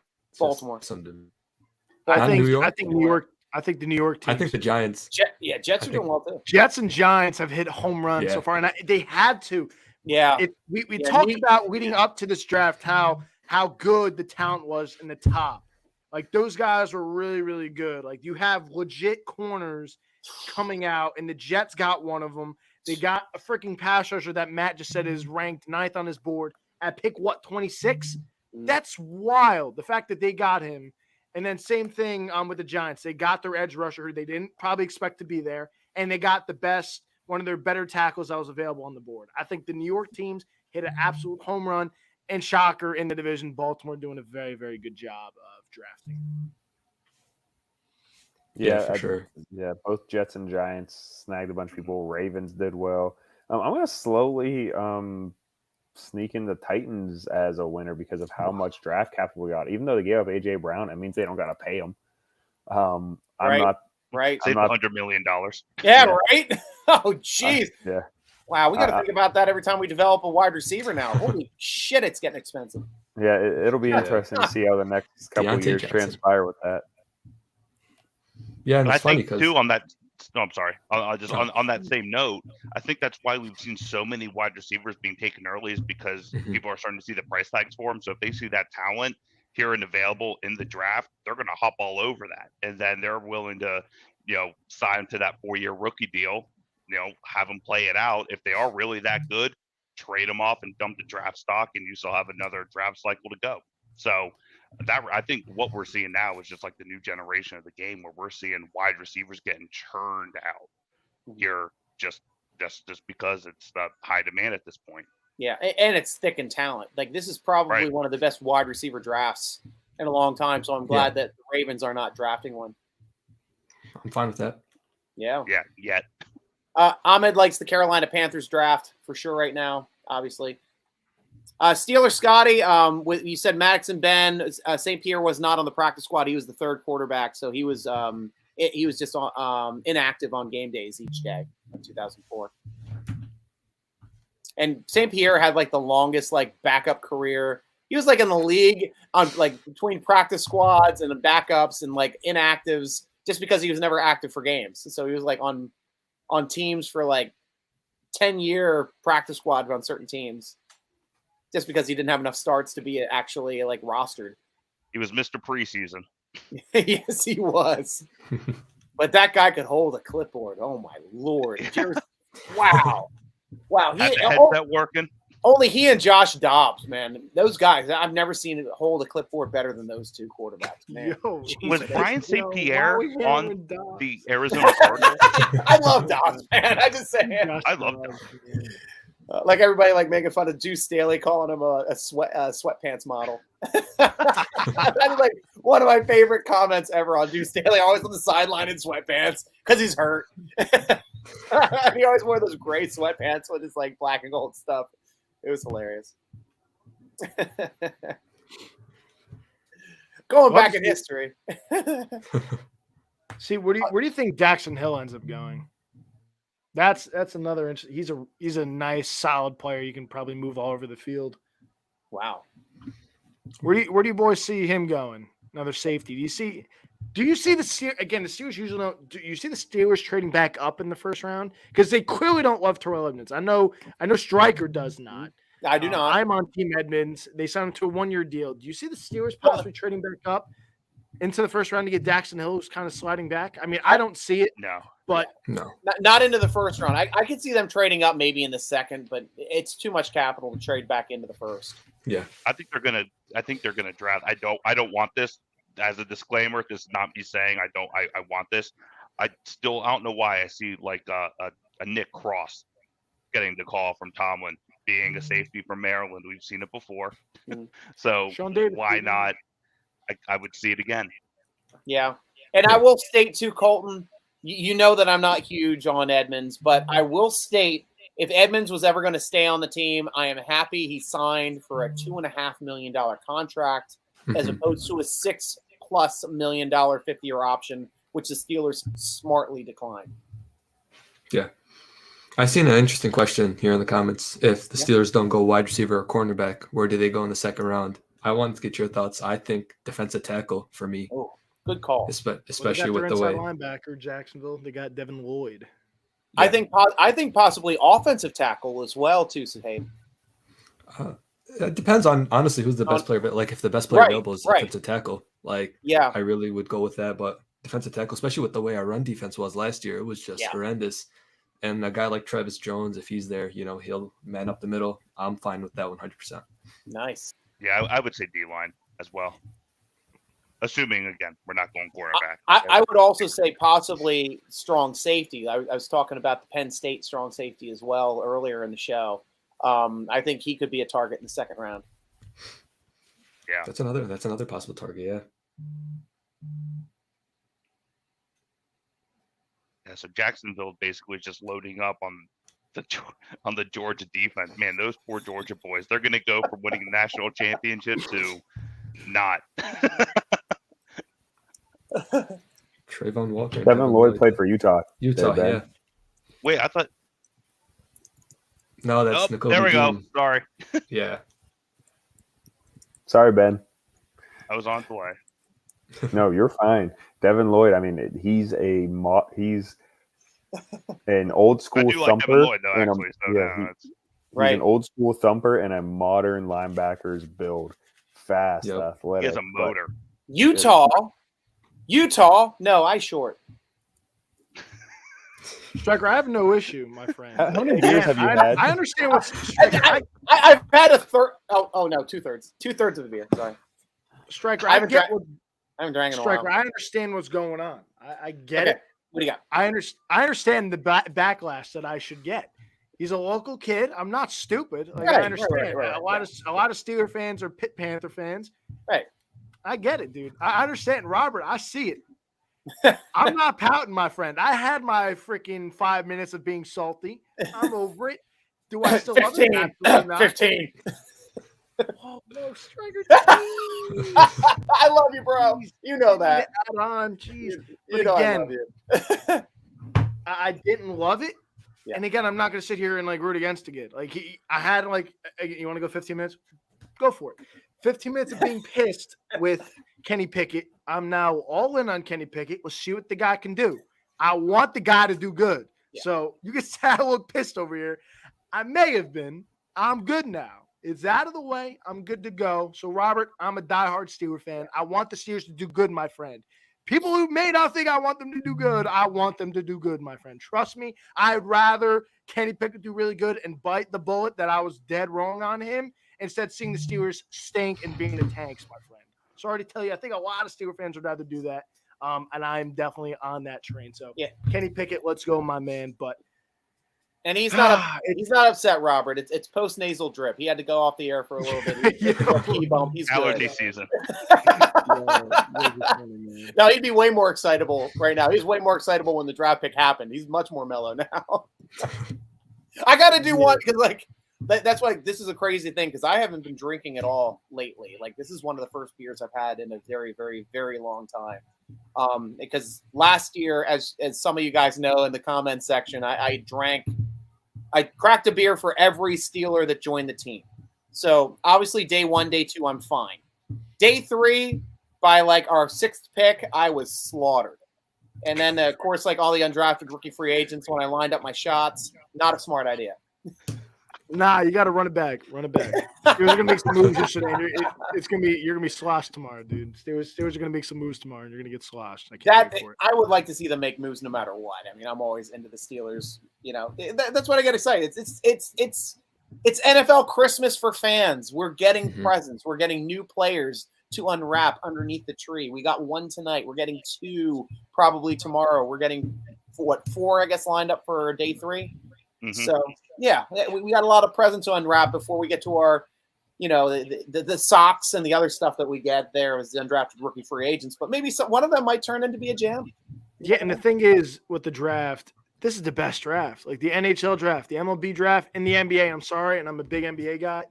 None of them compare with the NFL. Yeah, none of them. Like this, who sits here and watches a draft for 5 hours? Us, the suckers. Right. More football. That's like, what no we one's get watching that the job. NBA draft. NBA draft, you're watching the first like 10 picks, and then like you're checking on And your that's it. team. Like, Yeah. no one watches that whole thing. You know, like this is great, and these guys are all going to come in and make impacts in this league. And dude, it's been a great night, boys. I'm very glad. Man, all right, I'm very mellowed. It's been a great mellowed night, out. Mellowed out with the word. You can't take back your tweets. I only tweeted once. No, I agree. It's been That a was the same, fantastic night. that one's staying there, and I hope Kenny Pickett turns into a freaking Pro Bowl, future Hall of Famer, and then like I'm on ice cold tweets, down the road, and it's like I get somewhat famous. Oh shit! That comes back and bites me. I'm sitting, yo, I'm cool with it. Like I'll take it, man. So Mark Madden just tweeted out today that he thinks Kenny Pickett is going to be Pro Bowl player, Hall of Famer. Steelers would be dumb to pass on this guy. I just played in his hockey tournament last weekend in Pittsburgh. My knee's still messed up.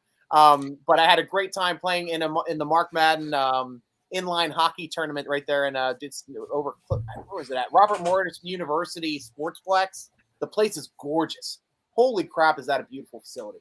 But had a great time there. But he called Pickett for being a Hall of Famer. Like, I know a lot of us have our opinions on Mark Madden. I'm not saying I completely agree with that assessment, but that's one of the few positive tweets that I've ever expected to see out of a guy like Mark Madden. I hope he's right.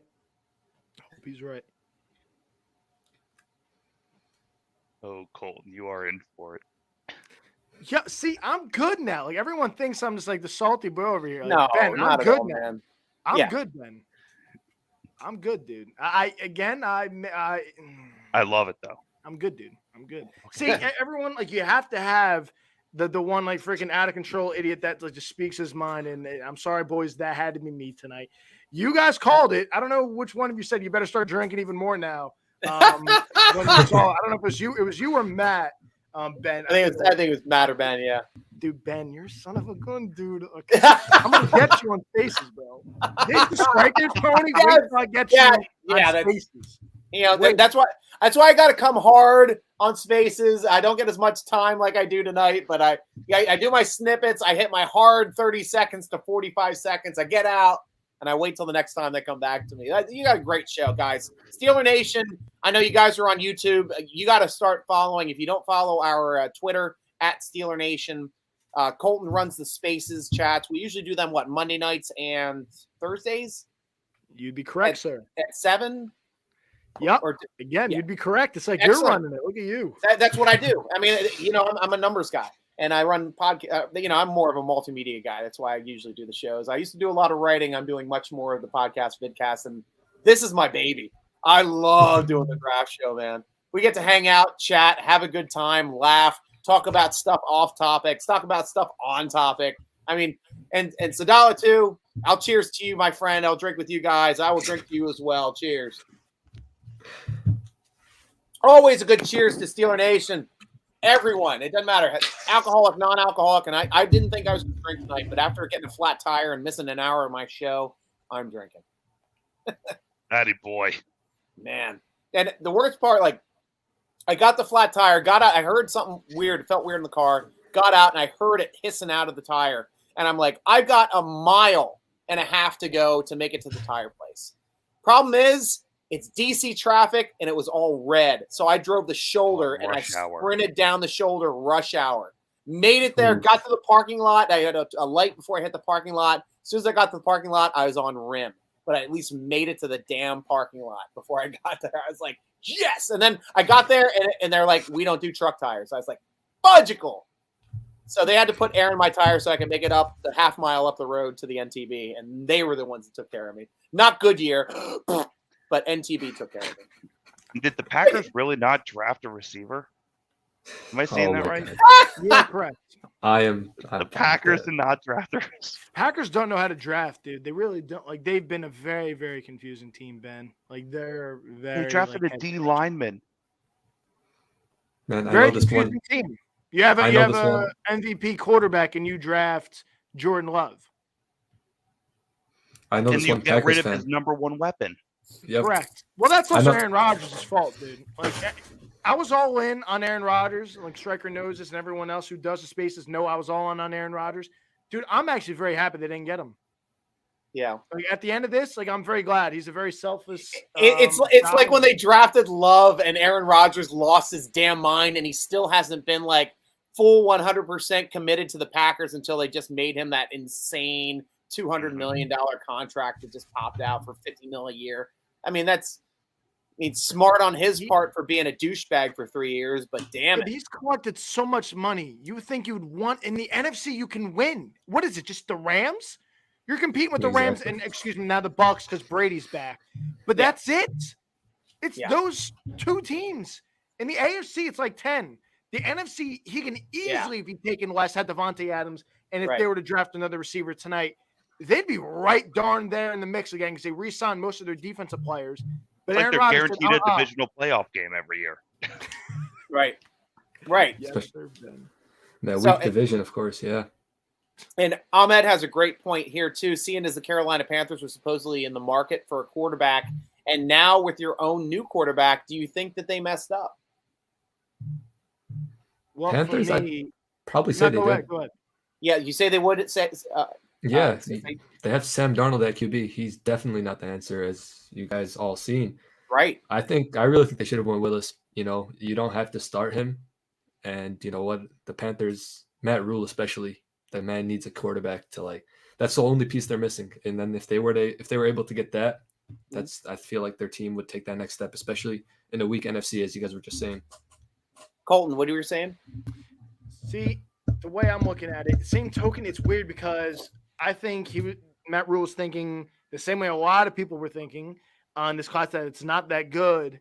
We'll wait till next year. I don't know if Matt Rule has that long. So I'm actually shocked they didn't take a quarterback unless they gave him safety, unless they said, see what you could do with Darnold because they picked up his options, see what he can do. And if he's good, great. And if he stinks, they're up there for a quarterback next year, which was build the roster now, which did they take an offensive lineman with their first pick, right? Yeah. Mm-hmm. Yeah. So I think that's kind of their mindset.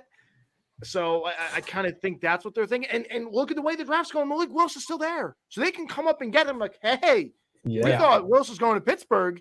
We can come up and get him now. And here we go. So I don't think this is necessarily out of the game yet. The way this draft is happened here, Willis is still there. They can easily come right back up and get him. So, what do you mean? They don't have to come back up to get him because they're drafting 6th in the second round. He might be on the board. Well, if they are? No, they're not. Wait, I don't think they're not. They don't have a second round. Oh, okay. They don't have they drafted 6th in the first round, so I assume they drafted 6th in the second round. You're right. They don't have a day 2 pick. That's an even more better. Yeah, that's a better point. They got to wait a full 2 rounds, right? A full 10 in the draft.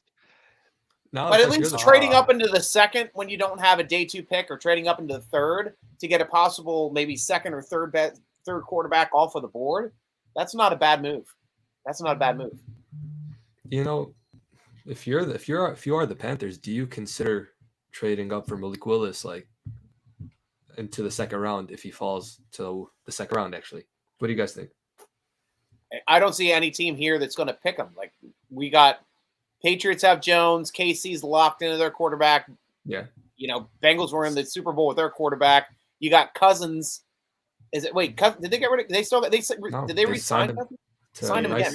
Extension. Yeah, Cousins is the most interesting quarterback, salary wise, that you will ever do for a social experiment. The amount of dollars this guy made because he was in Washington and they didn't want to sign him long term. He was on like 2 back-to-back franchise tags, played on them both, then got paid out the ass by Minnesota when he came over there. And now when he's going to be a free agent next year, they're like, nope, we're locking him down. He's our guy. I'm like, wow, that guy's career he's been paid nearly as good as Ben Roethlisberger playing for Washington and Minnesota, as opposed to going to Super Bowls with Ben Roethlisberger. He's on that kind of par for the kind of cash he's been making. Fleece job there by Kirk Cousins. Mm-hmm. Dude's got a good agent. Best agent in the league. I don't care what anyone says. Easily. I don't care what anyone says. Easily. We got a shocker. The Patriots I gotta Cole run, Strange. boys. Oh, there you go. Yep. Appreciate all you guys. Colton, thank you so much for being on the show. I love all your takes, positive, negative. Because at least you're concise and you explain your reasoning each and every time. I have zero problem with you ever. Hey, I hope I'm back on, Stryker. Next year's draft, and Kenny Pickett is out here wheeling and dealing, and I'm very wrong, and I will gladly admit it to all Steeler Nation. But for now, boys. Yeah, when we have Pickett on the draft show next year, it'll be fine. Yo, I'll see her and gladly say, yo, Pickett, I was wrong, dude. I was wrong. You're a dog. You're nice. All right. I was wrong. I'm an idiot from Jersey. I'm very sorry. Thank you for the Super Bowl last year and your rookie year. It was great. But guys, I appreciate it. Here we go, Steelers, and let's freaking hit some freaking home runs the rest of this draft. Boys. Awesome, dude. Thanks for joining. See you, Colton. Awesome. Great take. You guys see Cole Strange, Patriots, another reach. I had him outside my top 100. Exactly. Wow. Did they lose their GM when they lost their quarterback? I don't know, man. Patriots and reaching on picks that just match made it happen. And that's something. No, you finish it. I'm saying the Chiefs, apparently they went George Karlaftis. I'm seeing in the comments. Mm-hmm. Oh, really? Yeah. Yeah, that's what we're seeing down here too. Yeah, Robert's been the one that's been Cooley's been throwing up all these picks, showing at least. So that's why I usually throw him underneath while we're talking, just to give Steeler Nation who's watching at home that we know what's going on in the draft. We're not always talking because we are Steeler. This is a Steeler conversation from balls to bones. I mean, we're going to comment on the draft eventually, but we're going to talk about mostly Steeler stuff, and that is why we are a nice companion piece. If you don't want to watch the talking heads that say the same shit year after year on ESPN and NFL Network, and they can't say bad stuff about people anymore because the one time they said it, they got upset and it was a big deal and the guy loses his job and he's so sorry that they bring him back the next year because he'll never do it again. But all that crap, we can say whatever we want. Colton can lose his freaking mind that we drafted Kenny Pickett. We don't care. It's fine. We have different opinions. We are Steeler Nation. We are whose line is it anyway? Right? The right. rules are made up. They don't matter. Yeah, points don't matter. Nobody cares. We all have opinions, but we'll see what happens when they hit the field. That's the important thing. The only other time though where I can remember where Steeler Nation lost their freaking minds on a draft pick was Jarvis Jones. Because a lot of people were just you see, look what happened around the Diaz hair. Everybody's shaking their head why did we take that guy? It's we could have made so many better picks. I would have been happy taking Honey Badger there in the first round as opposed to him going in the third. Would have worked out way better for us and for Honey Badger, to tell you the truth. He'd probably still be donning the black and gold by now. Yeah, for sure. Yeah, but that's just people on Shazier. I can remember people being who's Shazier, but nobody was upset about Shazier when we drafted him. People were just who is Shazier? And then they saw his metrics and his spark, and they were holy crap, this guy's the most athletic guy ever. And he was a monster until he got injured, unfortunately ended his career. But the guy had all the potential in the world, and he was trending up to be a perennial All-Pro. The guy was in possible Hall of Fame track the way he was playing and knows for the football. The guy was just making plays every game for that defense that really was not as good without him, and was the reason why we couldn't make the Super Bowl in 2017 once he got hurt. Man, that was a frustrating year. The Jaguars decided to like blow up like the only year Blake Bortles had a few good games, and it was against the Steelers. It's just unlucky, man. I know, because we put up a ton of points in that game too against their incredible defense. It's like you would have thought that number would have come up. You'd think, before the game, it's like if we score 20, we win that game, considering how bad that Jaguars offense. We scored 42, and yet they still lost, and it's just so frustrating. Right. That's probably the worst playoff loss in Tomlin's era, like in recent memory. We know where the Bengals are. Where? Hill. Oh, man. Daxton Hill. I personally am not as high on him as some of the others. I think he's a versatile safety, but I think he's a quick starter, but I think he lacks a true position, in my opinion. Not a good enough corner to truly play on the outside consistently. He's a defense back, basically. Yeah, he's kind of a rotational piece. If the Bengals use him right, I think it would be great. I said the same thing when the Bengals signed Mike Hilton. They needed to use him right. They did for Mike Hilton, but that doesn't necessarily mean they will for Dax Hill, because if you have too many of those Swiss Army knife guys, it doesn't necessarily work. You need some structure around them to let them fly around and move everywhere. So if you don't have structure in the other pieces, I don't know. Yeah, it'll be interesting to see. And Suhaib, I just want you to know, Sadala is your biggest fan. That's great you get to some hear. love here on the internet, and awesome. I love that all of Steeler Nation and Steeler world is in here talking about. I've got an interesting question here from Ahmed as well. As a Steelers collective, if you had to have 3 stars on your defense, choose one below. Okay, these are. It looks like there's like a chance. You got like Team A, and Team B. Okay, or Team. Okay, so you have two different teams to choose from. Team A, prime Watt, Lambert, and Hayward. Team B, prime Harrison, Polamalu, and Kevin Green. Those are two. That's a great question, Ahmed. Absolutely great question. You like A. You like Watt. What was the first one? Watt, Lambert, and Hayward. It was the first one. I probably would have to go with that just because you get the 2 linebackers and the defensive lineman. This one also it's hard to throw from your knees. Yeah. If you had Kevin Green and this one changed to Greg Lloyd, I would probably take Team B over Team A, to tell you the truth.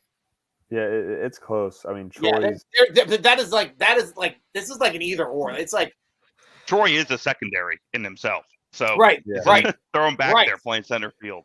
Right, and that's the only secondary player we have that we even discussing. So just having Troy and Harrison, I'm going to change my vote. I might have to go with Troy and Harrison just because those two won 2 Super Bowls together.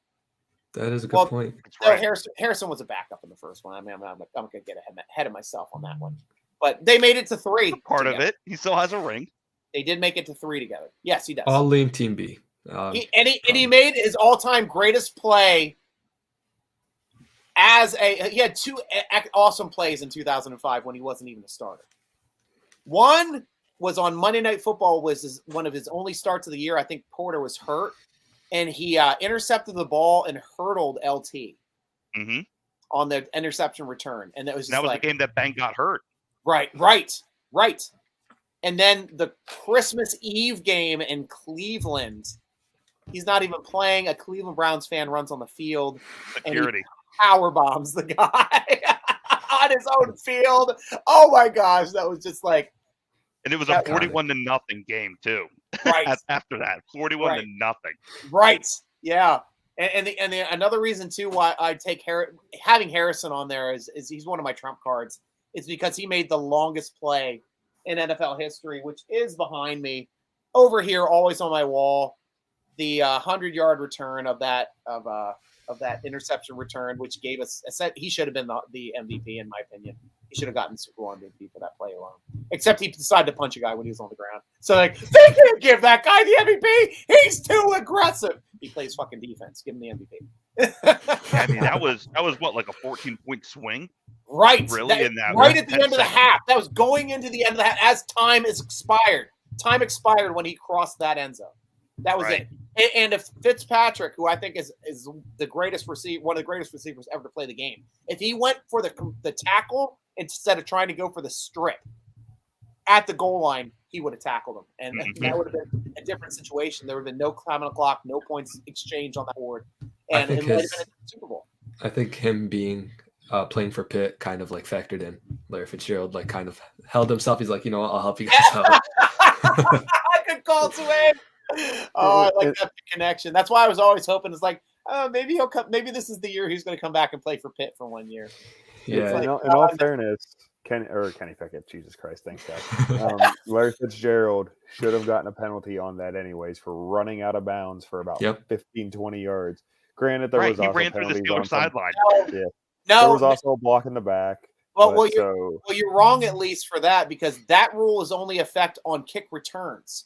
I don't think that rule is in effect on a defensive return for a football. I don't know. Maybe it is. Maybe it's just for returning plays in general. But you are right. Yes, he did run down the sideline for a majority. I think it's for any play you're not allowed to just continue to. You have to make an effort to get back inbounds regardless. Yeah. I don't think you just try and stay out of bounds, which he did for a solid 3 or 4 seconds. And but the interesting 20, aspect 30 yards. for that, though, I don't think that would have extended the play because they would not have been considered to be on defense. It was an offensive play that we were intercepted returning.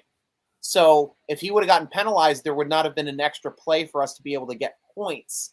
Yeah, I think it would have been untimed down. It should have been No, untimed I don't down. think in that situation because I've seen that happen before on one of the games where we were playing Green Bay where we blocked a field goal. We started running it back, but we had a penalty when we ran it back. So Green Bay got the ball back and was able to kick the field goal again. And that one drove me nuts. That was the same game where we kicked the onside kick to try to win that game at the end of the game. I think we did end up winning it. We lost the onside kick, but we did get the ball back and we ended up winning it. That was an insane game against Green Bay. It was. They were all those games, and then we had the other game against Green Bay where we hit Mike Wallace when time expired when he was coming back to the end in that side of the end zone. Gorgeous ball by Ben. Gorgeous ball. Back shoulder. Yes. Oh, such a gorgeous play. Oh, yeah. If I was hoping that would have been the Super Bowl as opposed to the Super Bowl we got to see against Green Bay. Oh man. 1 year, man. Oh. Hopefully soon. And we're down at the very last pick. Okay. Jermaine Stevens was a terrible pick also. Oh, here we go. Maher says, I'm a bigger fan of Suhaib. This is obviously somebody in his family, and we love it. We love it, Steeler Nation. he seems embarrassed by this one. No, these are friends of mine from school. One is a Bengals fan, one is a Ravens fan. Made them watch this live. We're gonna slowly get them to become Steeler fans. We're slowly but surely. Well, I was more hoping that you had another fan that was going to be a Browns fan. That would be like the best group of friends ever because then you could always like crap on each other during games and just like have fun. That's true. But no, I get my fair share of stick, especially with the Bengals making the Super Bowl last year. It's kind of tough, but it is what it is. Yeah. We love you too, Robert. I appreciate each of your times and the open to criticizing me as much as I may some of you. We know it's all run love on there. safeties. The run on safeties has went. Yep. Lewis signed. They just signed one safety? Is that the run? Lewis signed the safety out of Georgia. Just went after Dax Hill one pick before. Okay. Yeah, I had him above Dax Hill, quite honestly. So did I. That's so them both first round guys, but Miles is asking with Dax and Hill gone, do we see Nick Cross as our new safety? Only I can see it.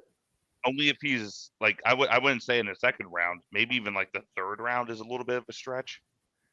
I guess it depends on. I would say if he's there in the fourth, yes, but third, I don't know. I may just have like PTSD from a safety from like Maryland.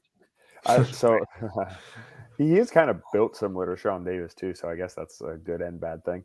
But I honestly think if they want him, I think third round would be a very good spot to take him because he would be a good backup to Terrell Edmonds, in my opinion. Both of them are physical, very good athletically. So I think he would be able to learn from Edmonds for a year before starting next year. I don't think he's a year one starter, so I wouldn't want him in the second round, but something tells me he won't be around by the time their third round pick comes. Yeah. And guys, we got one more question here from Ahmad. We loved your defense question. Awesome job, Ahmad. Now, this is for offense. You want team 1 or team 2 in their prime? Team A has Franco Harris, Hines Ward, and Bradshaw. Team B has Big Ben, Bettis, and Stallworth. Another tough one. Yeah. Ben, let's start off with you. Yeah, I would say B. I guess too. This is probably not going to go over well within Steeler Nation, but I was born in '92, so in terms of who I've seen actually play, I'm going off of Big Ben and Bettis. Yeah, I know what Stallworth has done. I mean, he's a great receiver, obviously. Yeah. Yes, I know that, but I mean, Ben would have gotten the best out of Stallworth too. To be honest with you. Yeah, right. Yeah, he could sling it. I'm not saying Terry Bradshaw couldn't. And then like Bettis, like peak Bettis, if you get the ball inside the 5-yard line, inside the 10-yard line, it's a touchdown with Jerome Bettis. So I'm going with Team B. So hey, I'm gonna agree with Ben here. I'm gonna go Team B as well. Matt. Team B. Give me Ben over Bradshaw. Yep.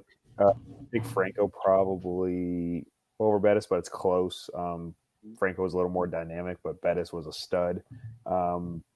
Stallworth and Hines. Stallworth was a bigger play guy. Hines was more consistent, but I don't think Bradshaw's getting him the ball consistently enough. So give me B. I'm going to go against all you guys. I'm going Team A, and the reason why I'm going Team A is because I'm just envisioning Hines Ward playing in the 70s, and to see that slobber knocker type blocker that was a weapon in the running game, and having him being able to block now for Franco Harris would make Franco Harris even more dangerous. I think that would be just for me, if you line up those teams and say which one's more fun to watch, I think watching Hines Ward block for Franco Harris and still go down and make catches, and Bradshaw would be able to deliver that ball. He was a pretty diverse and athletic quarterback in his own right.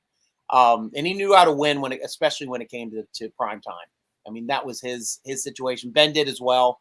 But yeah, I mean, honestly, I'd rather have Ben throwing those two guys the ball and running the rock with that. That's why I wished it would have been like Ben with like 2 old guys or Bradshaw with 2 new guys. I think that would be the best way to kind of break down what you'd rather see on these. But I'd go Team A on this one. Like Ben with Stallworth and Swan, or Bradshaw with Hines Ward and Antonio Brown. Right. Ooh. Right. Yeah, that's a great call. That's a great one. Interesting. Who do you go there? Huh. Wow. Because AB, when the man was on his game, the man was the best receiver in football. And Ward's the best all-around wide receiver to ever play too. Yeah. And pairing them up together is just, I have to go with them. I might because I'm a younger fan, but I just have to go with Hines Ward, Bradshaw, and AB. And if you look at Swan's numbers, you compare them to a lot of receivers, they're not even in the top 10. He's a Hall of Famer, but he lobbied to be in the Hall of Fame by being a sideline reporter, working with the NFL, getting the votes up, eventually getting in. And they remember his big plays. He's a big play receiver in the playoffs and a big play receiver in the Super Bowl. A lot of people remember that. And that's before social media and all that kind of stuff. So all the stuff that you saw was if you won a Super Bowl, that's how you were known. And he was known because of that. That's how he made the Hall of Fame. But his numbers are actually fairly pedestrian when it comes to looking at Steeler receivers, and especially to make if you look at Hall of Fame receivers in general, they're they might be bottom of the barrel as opposed to a receiver's stats for making a Super Bowl or making a Hall of Fame. I'm sorry. Other than his touchdown numbers are still pretty high. Yeah.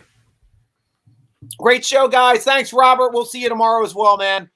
And hopefully I won't have a flat tire after my event down in Baltimore. Shiza. Yeah, it's been one of those kind of weeks for me. It's been super busy with tons and tons of events. Same here, man. Yeah.